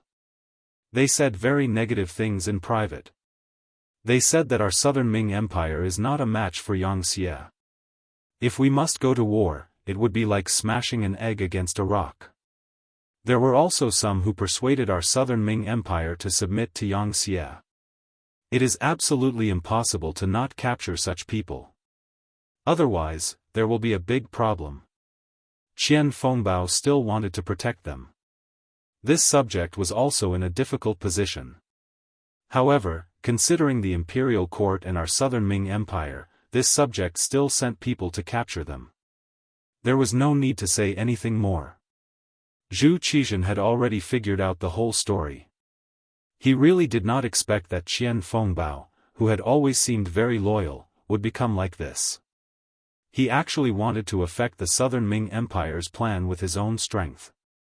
He even won over so many officials. The most important thing was that the other party came knocking on his door. It was truly a display of incompetence and greed. There was no need to use such a person anymore. There was also no need to leave any face.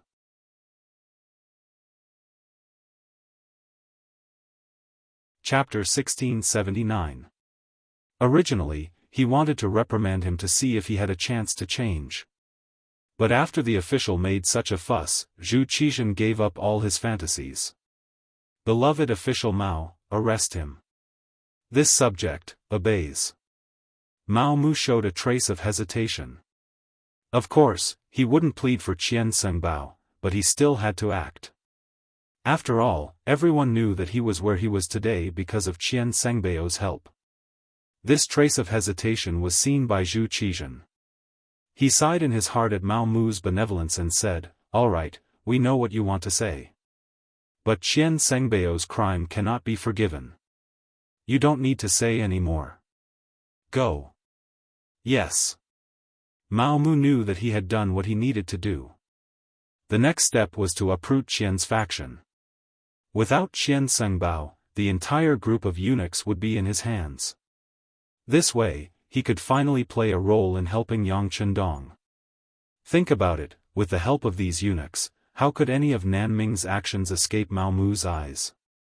It meant that everything Nanming did would be known by Yang Chendong and Yang Xie. How could this battle continue? Qian Sengbao was arrested. Qian Liang, Song De, and the others were also arrested. When a large group of embroidered uniform guards appeared in front of them, Qian Liang shouted loudly, "Are your dog eyes blind? Don't you know that I'm the commander?" Qian Liang, who still wanted to show off, was met with a series of punches and kicks. He completely became obedient. As for Qian Sengbao, he shouted loudly that he wanted to see the emperor, but no one paid attention to him. He was tied up and brought to the embroidered uniform guards' prison.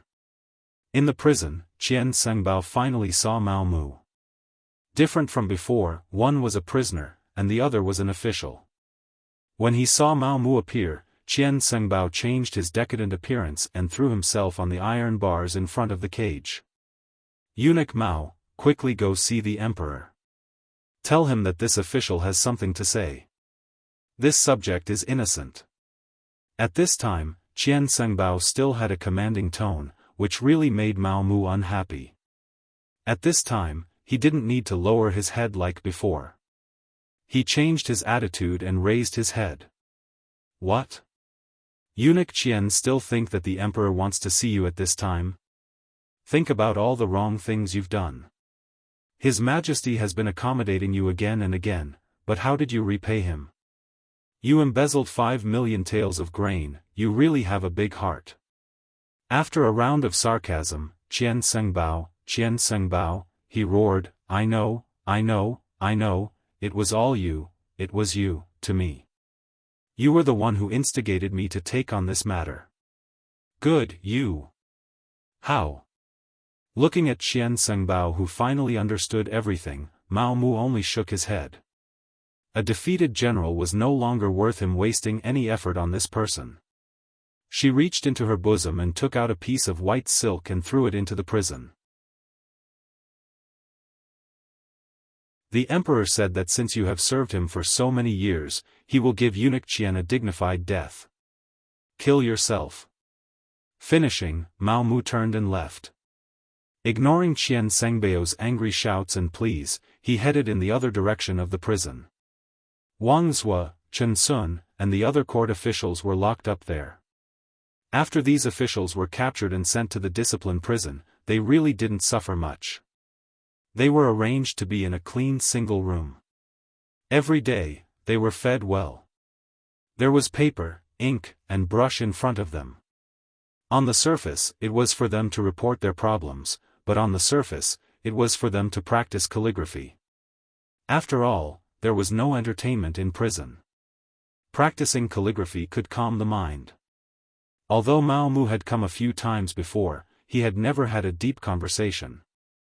At that time, his position was not stable. Now, it was different. The chief eunuchs who were older than him had been taken down one by one. The remaining eunuchs were tactfully under him. He could finally do what he wanted in prison. He didn't need to be afraid of others spying on him or reporting him. The first to arrive was Wang Zhua's room. When the embroidered uniform guard opened the door, Wang Zhua was practicing calligraphy. He didn't seem to have any intention of stopping when he saw Mao Mu arrive.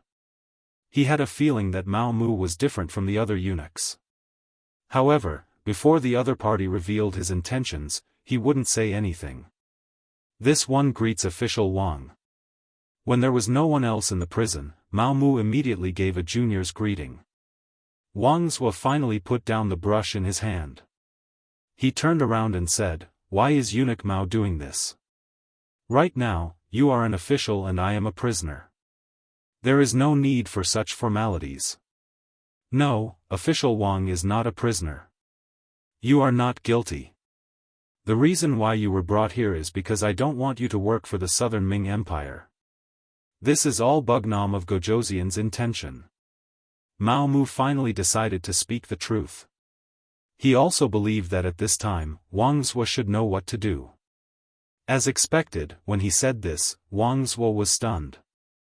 After a long while, he sighed and said, "Bugnam of Gojoseon really has good methods. He even has his hands in the palace.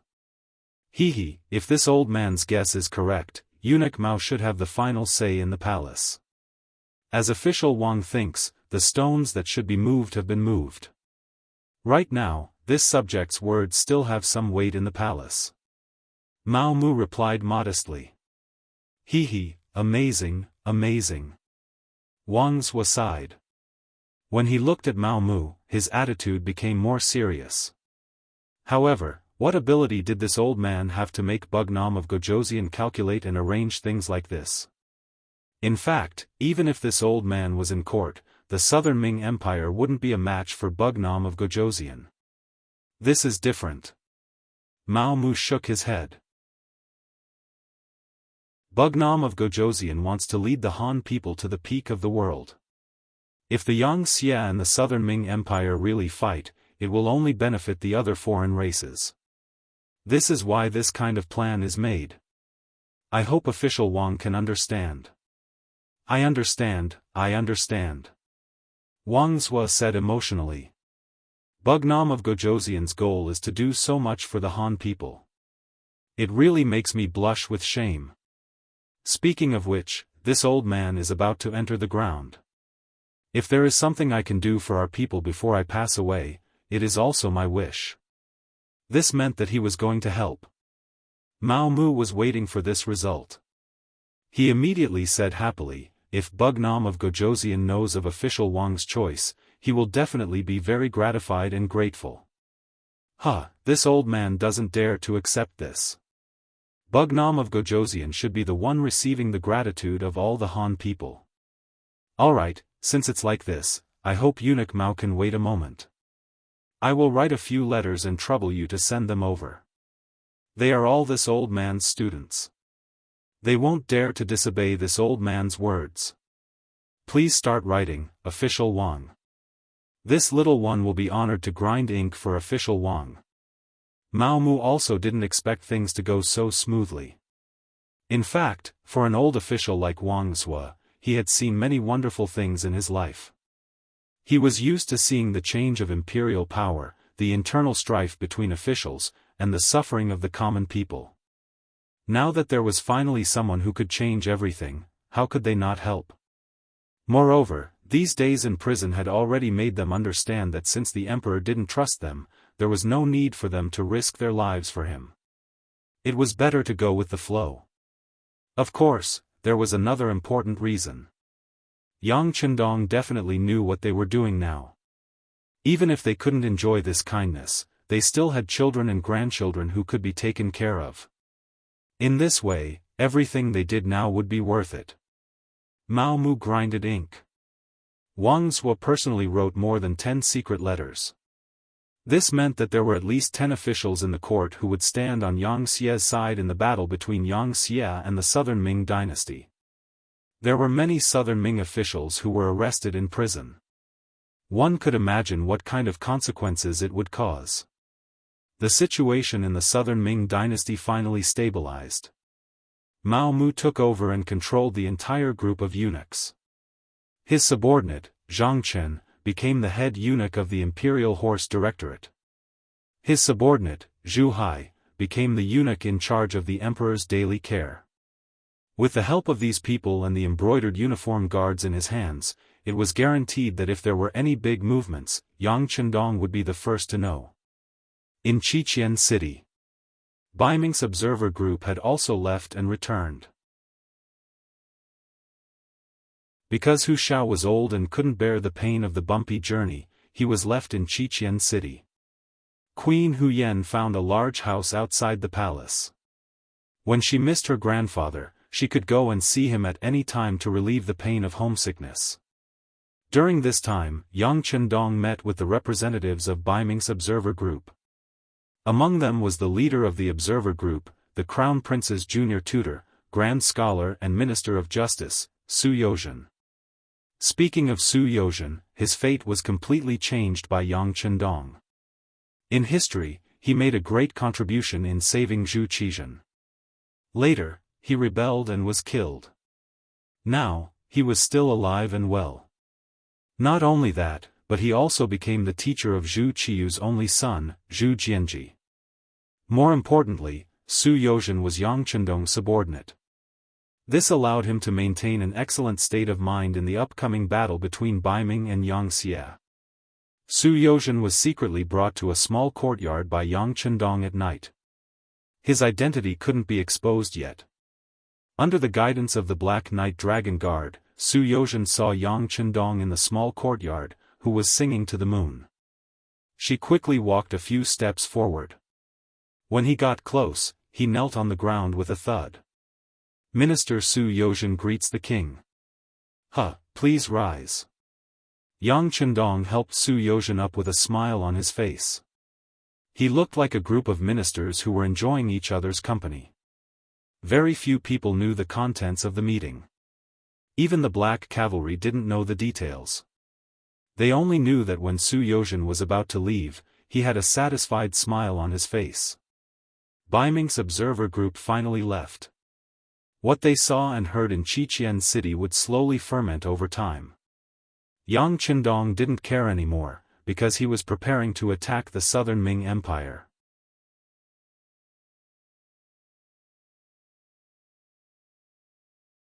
Chapter 1680.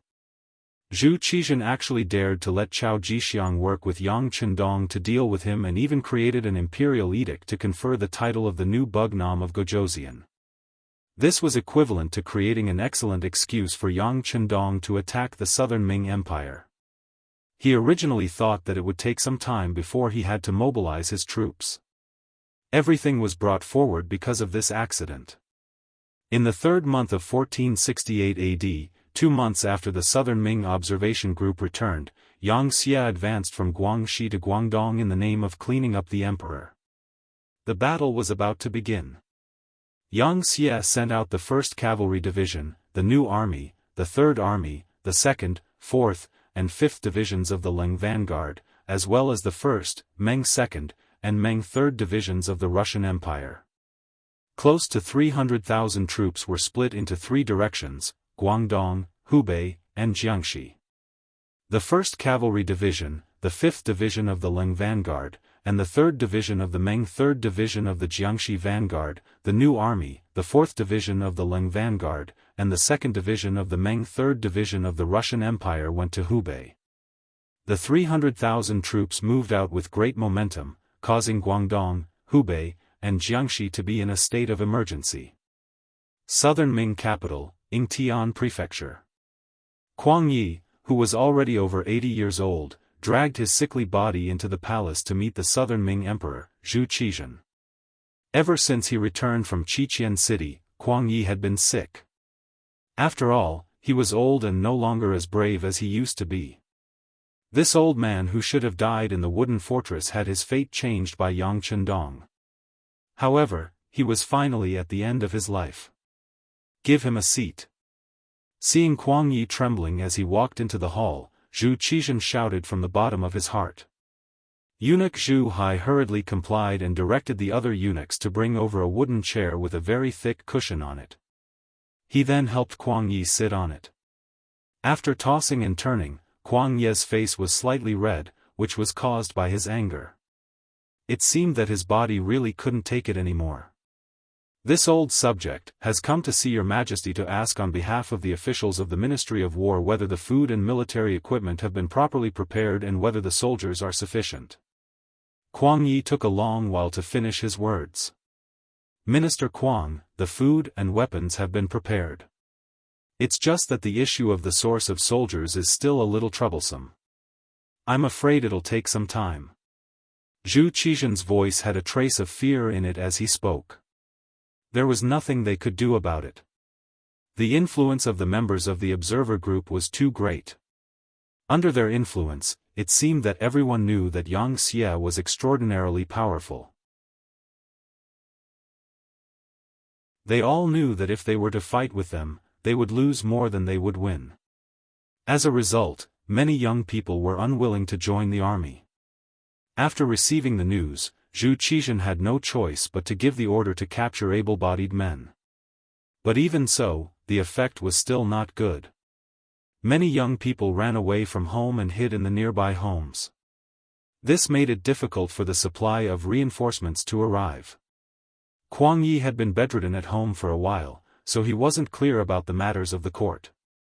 When he heard that the army wasn't fully prepared, he couldn't help but anxiously say, "Your Majesty, this can't be sloppy. Yang Xie is extremely powerful. In addition, they have countless experienced veterans. Even if we were to fight them one by one, we would still be at a disadvantage. If we don't have enough soldiers, we won't be able to suppress them with numbers. I'm afraid that it will be even more difficult to obtain victory." "Yes, Minister Kuang's words, we understand. You should go back and recuperate first. Once you're well, we still need to put you in an important position." Zhu Qizhen didn't want to tell Kuang Yi about the difficulties of the court. First, it was useless. Second, it would only add to his worries. Since it was like this, it was better not to say anything. Seeing that the emperor had agreed, Kuang Yi couldn't force him too much. Trembling, he stood up and took his leave. After leaving Qingjing Hall, he didn't go home. Instead, he went straight to the Ministry of Personnel's Yamen. He wanted to see Minister Chen Sun and have a good talk with him. He wanted him to send capable people to take charge of the recruitment of soldiers. Because he had been kept in the dark by his family, Kuang Yi didn't know that Chen Sun had long been arrested by the embroidered uniform guards. When he arrived at the Ministry of Personnel and saw that the new minister Chao Jie had come to greet him, he had a puzzled expression. He knew this Chao Jie. He had always worked in the Ministry of Personnel. He didn't have any great abilities, but he was good at forming cliques.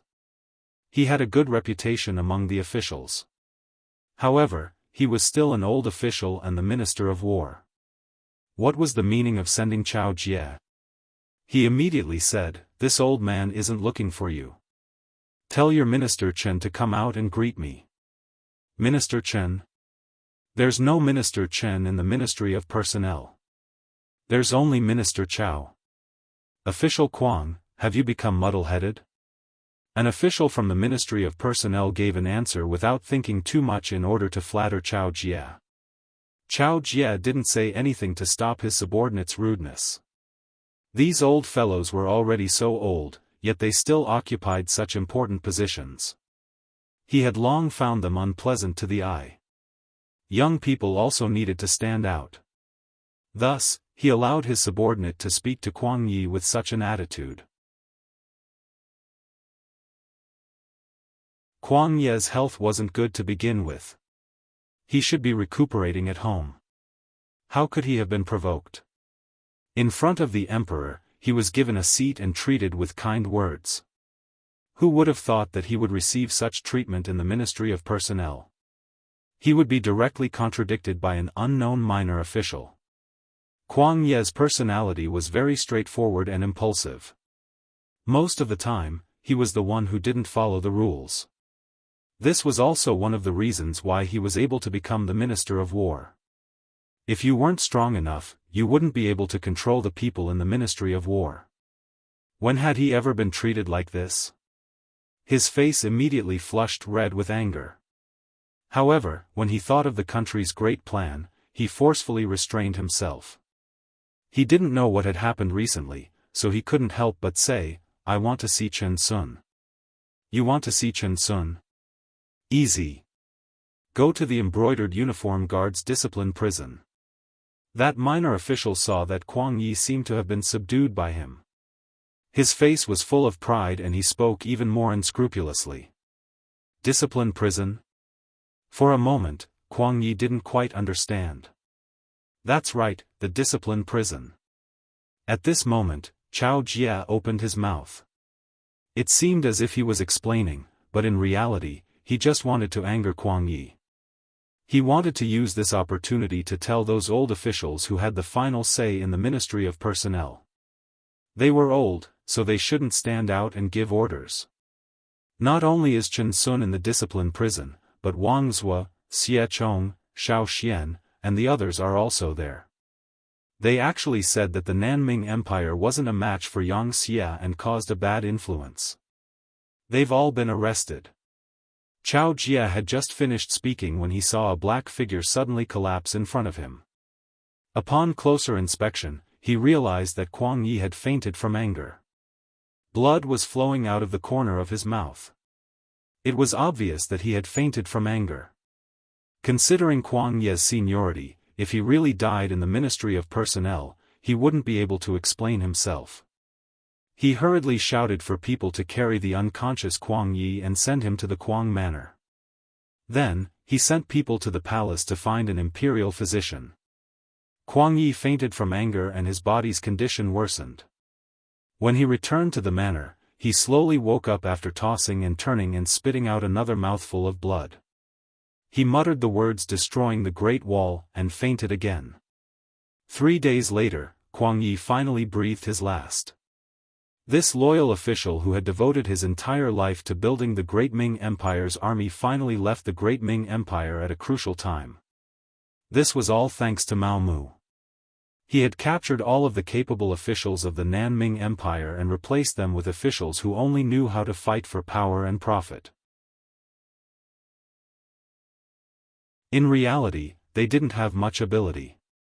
Not only did this cause the Nanming Empire's work to be unable to progress smoothly, it also caused Kuang Yi to faint from anger until he died of illness. However, at this time, no one cared about Kuang Yi's life or death. Even when Zhu Qizhen received the news, he only sent his prince, Zhu Jianshan, to offer his condolences. Speaking of Zhu Jianshan, he was already a young man of 21 years old. He was in his prime. In history, Emperor Xianzong of Ming Dynasty was wise and benevolent. He could be considered a good emperor. However, it was a pity that Yang Chendong's arrival changed everything. First, Zhu Qiyu seized the throne, causing Zhu Qizhen to no longer value familial love. In order to not repeat the same mistake, he didn't give the crown prince too much power. Secondly, Zhu Jianshan's mother was Madame Zhou. Because Empress Qian was in good health, she didn't die early under Mao Mu's care.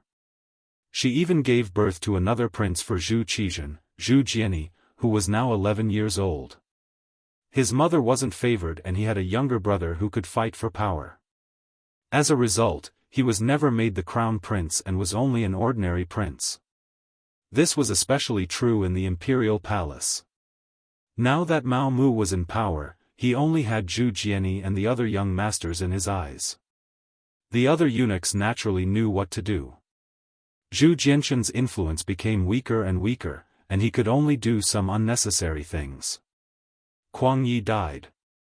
Losing a great general before the great battle had even begun was somewhat unlucky. Although this great battle didn't happen, Kuang Yi wouldn't have been able to last long with his age and body. But things happened so coincidentally that the impact wasn't good. Mao Mu deliberately spread the news. For a time, whether it was in the imperial palace or among the common people, there were many unfavorable comments about the southern Ming Empire. This made the recruitment of soldiers even more difficult. After all, who would send their children to die in a war that they knew they were bound to lose? When the officials trembled and wrote a report about the recruitment of soldiers that didn't go well and presented it to Zhu Qizhen, this emperor who was plagued with misfortune didn't get angry. Or it could be said that he already knew everything and was mentally prepared. He didn't want to be like Kuang Yi and be angered to death by his officials. Zhu Qizhen couldn't help but think of those old officials. If those old officials were willing to help, things wouldn't be as bad as they were now. But when he thought of how those old officials had already been frightened by Yang Xie's strength, he didn't know what kind of problems would occur if he really used them. This idea was suppressed by him. If the recruitment of soldiers isn't going well, then we won't recruit for now. We now have 1.2 million soldiers in our hands and 800,000 soldiers on the front lines. We want them to fight a victory and let our people see the might of our southern Ming Empire's army. Come, write a decree to Guanyin. Have him quickly attack and find an opportunity to destroy Yang Xie's army to strengthen the prestige of our southern Ming Empire. Zhu Qizhen was very straightforward and directly issued a decree to mobilize the army. It was said that 100 words couldn't compare to a single action. Then he would use practical actions to prove it.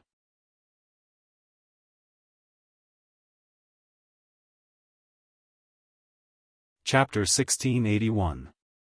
Guangdong Provincial Commissioner's Office. Jurisdiction: Guangzhou Prefecture, Zhaoqing Prefecture, Shaozhou Prefecture, Nanxiong Prefecture, Huizhou Prefecture, Chaozhou Prefecture, Gaozhou Prefecture, Laizhou Prefecture, Lianzhou Prefecture, Xiongzhou Prefecture, etc. Of course, Gaozhou Prefecture and Laizhou Prefecture had been taken over by Yang Xie's 5-star army. As a result, Guangdong was no longer complete. This had once caused Guangdong Provincial Commissioner Yang Xian to tremble in fear, fearing that the 5-star army would attack at any moment. Fortunately, the imperial court had negotiated with Yang Xie, and both sides seemed to have made peace. However, Yang Xie had been assassinated in the capital, and Chao Jixiang had brought a fake imperial edict to incite Yang Xie's servant, Yang Lu, to rebel. After Yang Xie took out the imperial edict from Chao Jixiang's hands, the southern Ming imperial court naturally did not admit to it. They claimed that it was Chao Jixiang's own actions, and reprimanded it for being fake. However, anyone with a bit of judgment knew that it was definitely Zhu Qizhen's doing. Although eunuchs had a lot of power, they did not have the guts to forge an imperial edict to reclaim the title of king. This was not the first time Yang Xian had cursed Chao Jixiang's incompetence. If you want to do it, then so be it. It is said that the strongest fortress is the easiest to break through from the inside. Instigating the people of the Yang faction to rebel is the right direction, but the key is why you didn't succeed, and the evidence was even obtained by others. If this isn't incompetence, then what is? Now, with such an excuse, Yang Xie would have enough reason to attack. As such, Yang Xian quickly mobilized his troops and made the decision to fight against Yang Xie. At this moment, the imperial court had also seen this scene clearly. The reinforcements had arrived. When General Guanyin brought 300,000 soldiers to Guangzhou Prefecture, Yang Xian's heart calmed down, and he hurriedly brought his officials to welcome them. After all this training, Guanyin had finally matured and became a great general. He had 300,000 soldiers under his command, and could be said to be very proud of himself. However, if one looked closely, one could see the worry in his eyes. Guanyin had dealt with the 5-star army a long time ago, and they had worked together to quell a riot. At that time, the strength of the 5-star army had shocked Guanyin. Now, so many years had passed, and Yang Xie had taken over several territories of the great Ming dynasty. The strength of the other party could be imagined. It could be said that this mission would not be easy to complete. The general died in 100 battles. As a trusted general of the southern Ming dynasty, it was Guanying's fate to die on the battlefield. He couldn't refuse it, and he wouldn't refuse it. He wanted to see how strong the 5-star army had become. He wanted to teach the 5-star army a lesson and let them know that in front of the southern Ming Empire, the 5-star army was nothing. The 300,000-strong army directly moved to the outskirts of the city and set up temporary barracks. Guanyin and his group entered the city and met the civil and military officials of Guangdong. As one of the most important guards in Guangdong, General Li Hani of the Guanghai Guards reported the situation to Guanyin. For this person to be able to become the commander of a guard, he was quite capable. At the very least, he had a clear understanding of the strength of the 5-star army and the numbers of the troops sent out. General Guan, the 5-star army on the other side has around 100,000 strong soldiers. They have the 3rd Legion as the main force, with the 2nd Division of the Lengfeng Division and the 1st Division of the Russian Empire as support.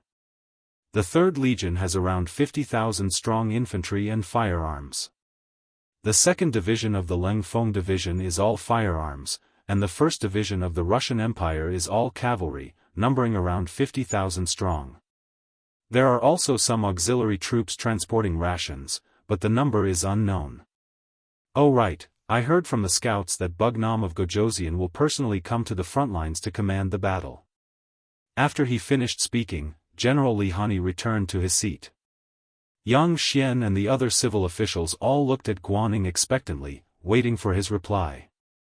Guaning had already noticed everyone's gazes and knew that he had to make a statement to reassure them. He immediately laughed and said with a magnanimous tone, "Very good, General Li has done a lot of work.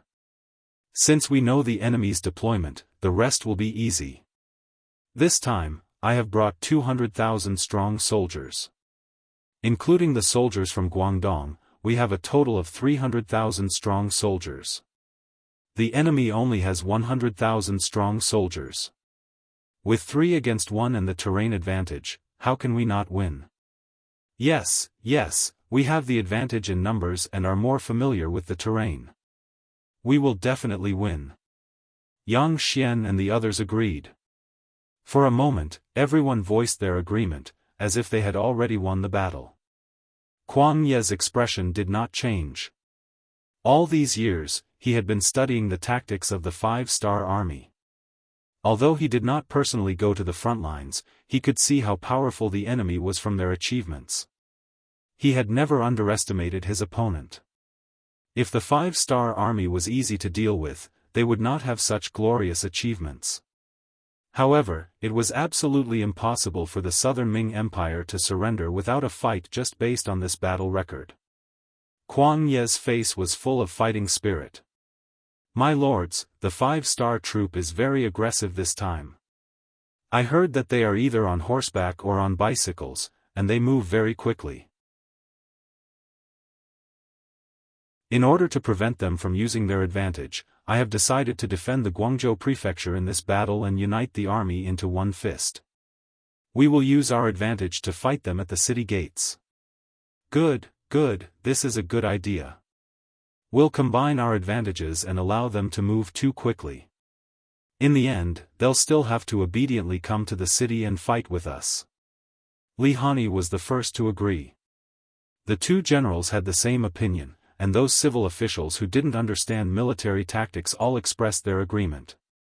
The left envoy of Guangdong, Yang Xian, expressed that he would take care of the food reserves and ensure that the army had enough to eat. After the meeting, the Southern Ming Empire quickly took action. The Southern Ming Empire's army in the nearby cities received the order and quickly left the city to gather in the direction of the Guangzhou prefecture. In a short period of time, the Southern Ming Empire's military strength in the Guangzhou prefecture reached 450,000 soldiers. The 5-star army that was marching towards Guangdong also received intelligence from the spies in the various cities. They knew that the Southern Ming Empire's army was retreating to the Guangzhou prefecture and intended to fight a decisive battle with them. Immediately, they sped up their march and headed straight for the prefecture of Guangzhou. After a few months of training, the Third Army had regained its original personnel structure. The missing personnel were transferred from Crimson City and were all carefully trained by the 1st Division of the Cold Front. With the addition of these people, Wu Sheng's confidence skyrocketed. Now, he was just waiting for the right opportunity to fight the Southern Ming Empire. In Yang Xie's army, the Third Army's composition was the most complicated. They had infantry, cavalry, and firearms. This was also because the Third Army was formed under the pincer attack of the Ross Duchy and the Golden Horde. They were far away from the rear and couldn't get any supplies or personnel to replenish their forces. Fortunately, they had persevered until now and finally achieved results. The Third Army had grown from less than 8,000 soldiers to more than 50,000 soldiers. Now, they could be described as having high morale and powerful combat strength. The Third Army was already so powerful, let alone the Second Division of the Cold Front. Although there were only about 10,000 of them, they were all made up of musketeers. It wasn't difficult for them to do so as they were all motorized troops. The three-wheeled motorcycles that filled the entire Second Division allowed their movement speed to increase by more than 10 times.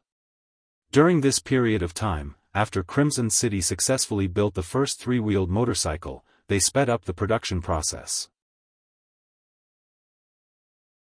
In the end, they produced close to 10,000 motorcycles, all of which were allocated to the 2nd, 4th, and 5th Divisions of the Cold Front.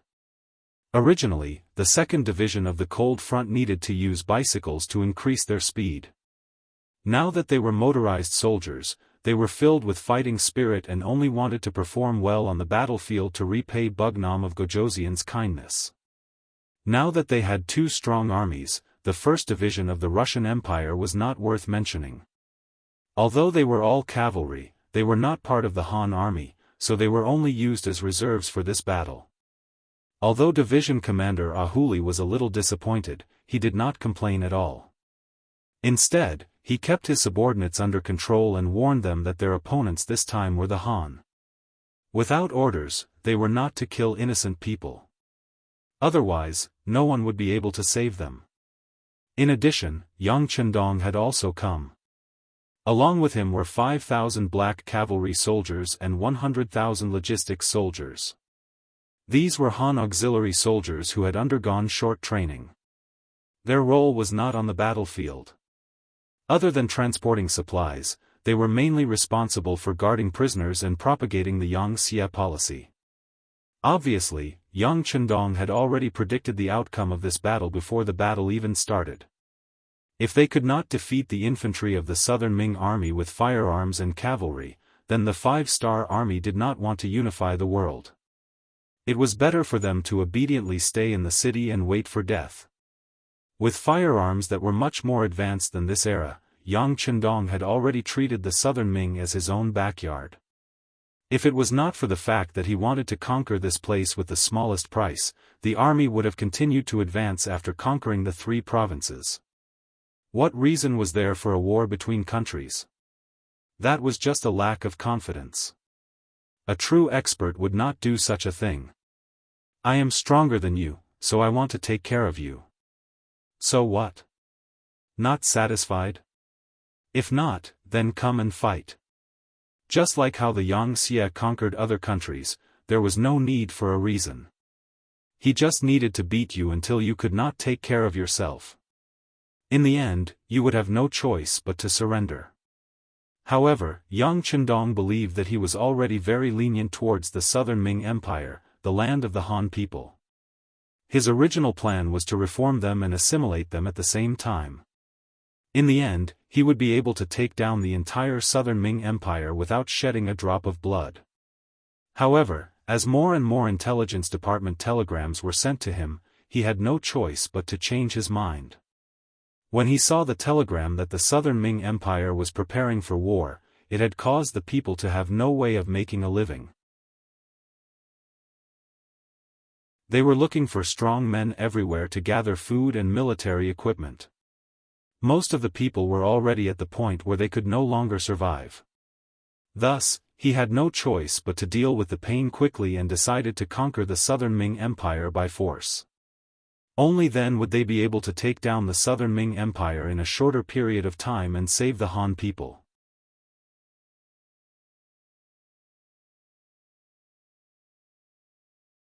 Chapter 1682. As for Chao Jixiang's matter, it was just a coincidence. This was equivalent to giving Yang Chendong an honorable reason. How could he not use it? Riding on the White Dragon, Yang Chendong charged towards Guangzhou city under the protection of the 5,000 black cavalry. At the same time, the vanguard of the 2nd Division of the Ling Vanguard had arrived at the city gate tower and started setting up camp 8 miles away from the city. Hundreds of light and heavy machine guns had been set up on the trenches that had been temporarily dug. Although there were only 2,000 people, there was no fear on Gao Xiang's face. In his heart, he still hoped that the South Ming army would take the initiative to attack. In that case, he would be able to make the first contribution. What was disappointing was that the South Ming army in the Guangzhou prefecture didn't seem to have any intention of doing anything when they arrived. General Guaning stopped the other generals who wanted to go out to battle. Obviously, he didn't care about the 2,500-star army that had arrived first, because his plan was bigger. Over the years, the South Ming army had developed. For example, they had created many cannons. Due to the limitations of their technology, their cannons could only fire 3 miles away and they used solid bullets. However, when 200 cannons were set up on the city walls, it gave people a sense of security. Guaning already had a plan in his mind. This time, he would wait for the enemy to charge over. He only needed to defend. That way, his cannons could be used to attack.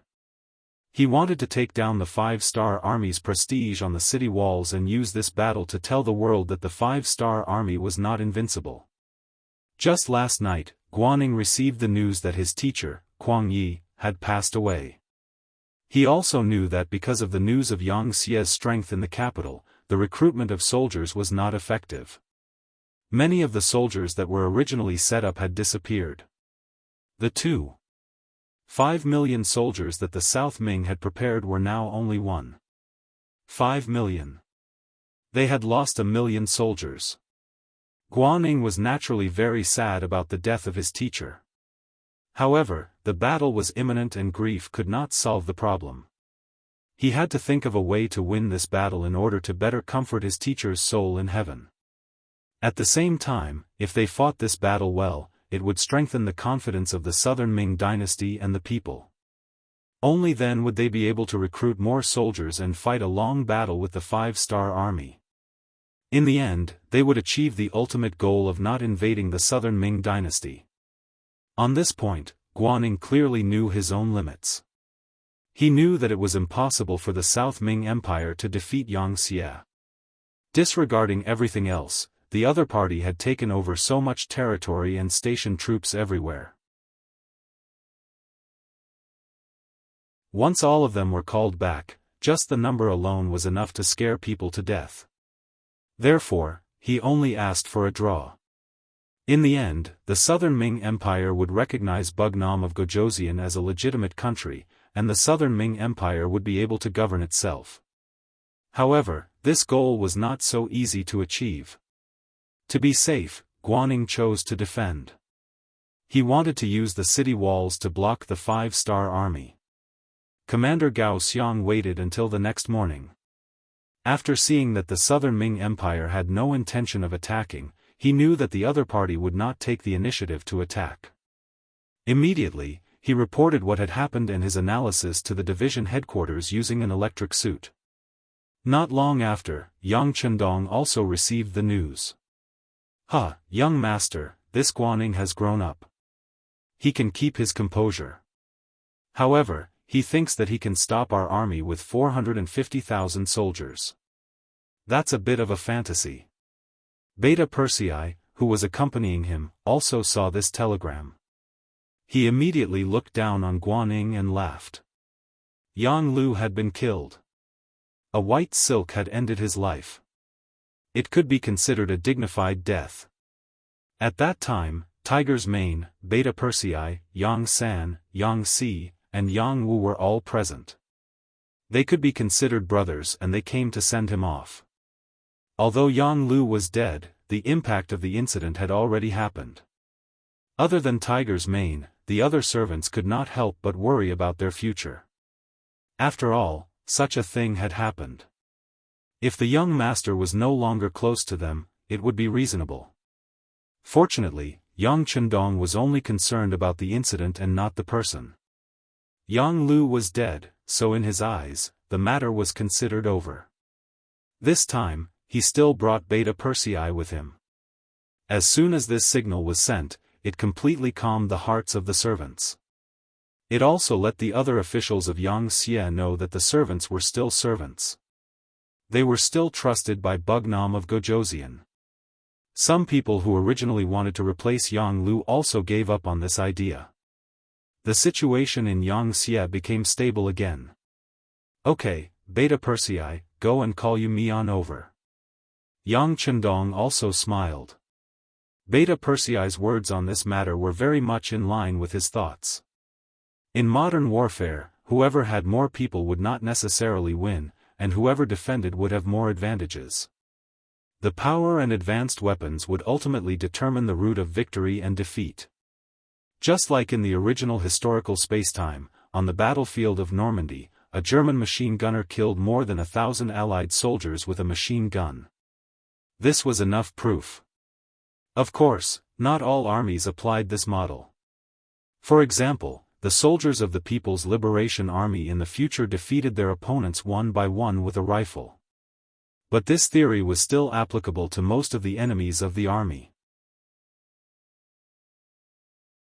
After a while, Yumian came in front of Yang Chendong.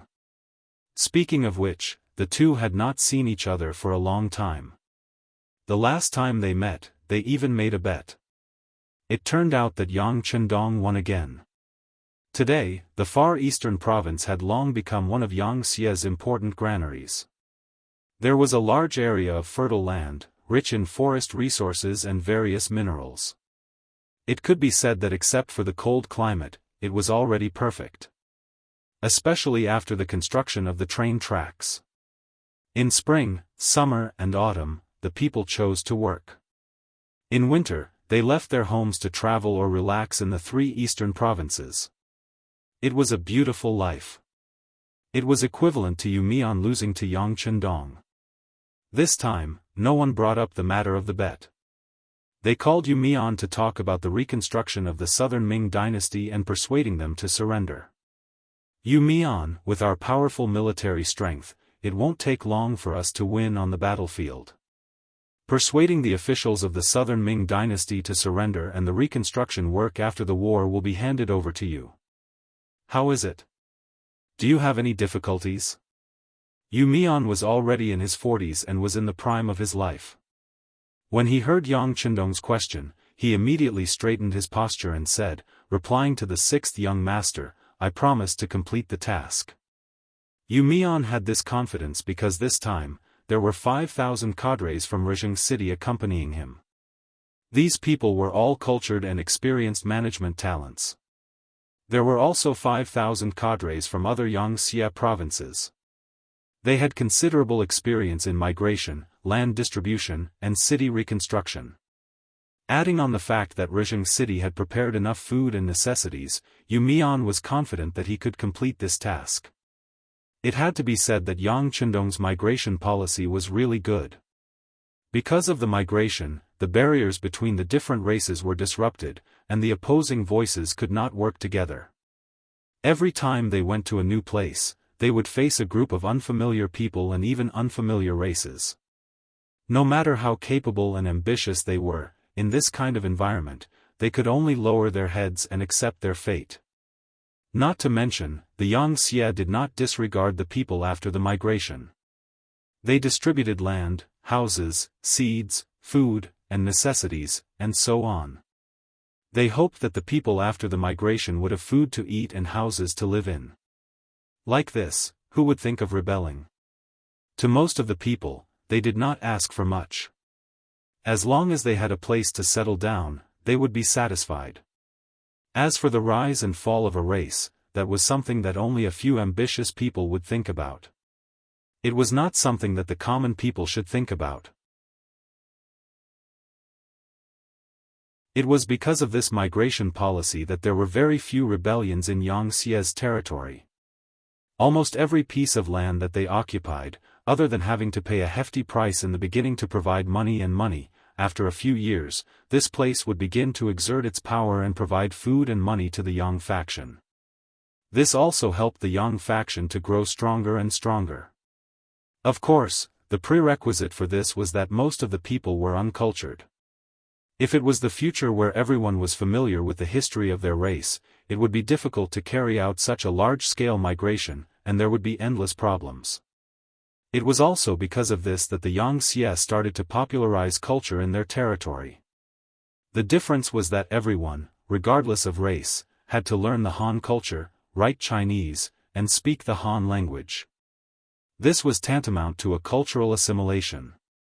Like this, many years later, everyone would only know about the Han culture, and would not know that there were so many different languages in the world. The more Yuan thought about this, the more he admired Yang Chendong.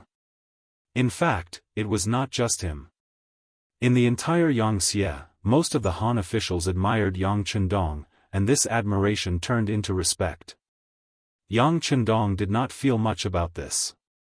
He only knew that since he had come to this world, and had brought Dezang with him, he had to do something. It was just that the results were out of his expectations, but this kind of result was even better, and he was even happier. After Yuan did not have any more questions, he quickly bid farewell and left. Yang Chendong rode the white dragon, and the black cavalry went straight to the Guangzhou prefecture. April 1468 AD. Under the Guangzhou prefecture city, more than 100,000 five-star army were stationed here. The bright five-star flag fluttered in the wind, and from afar, it was a world of red flags. As more and more five-star army soldiers gathered, the South Ming army on the city gate tower continuously moved boulders, wooden sleepers, kerosene, bows, and other things to the top of the city gate tower, as if they were going to defend to the death. With these resources, they were confident that the five-star army wouldn't be able to return and would suffer heavy losses. Guaning even found Commander Li Hani, and proposed that if the five-star army failed to attack the city, they would send out an army to counterattack. All the war horses in the city were also mobilized, forming a total of 5,000 cavalrymen. When the time was right, they would counterattack with all their might and obtain the final victory of the Guangzhou prefecture city. You're tuning in to the Unparalleled SwordWill YouTube channel. Don't forget to subscribe and join us on this journey to catch the most captivating stories.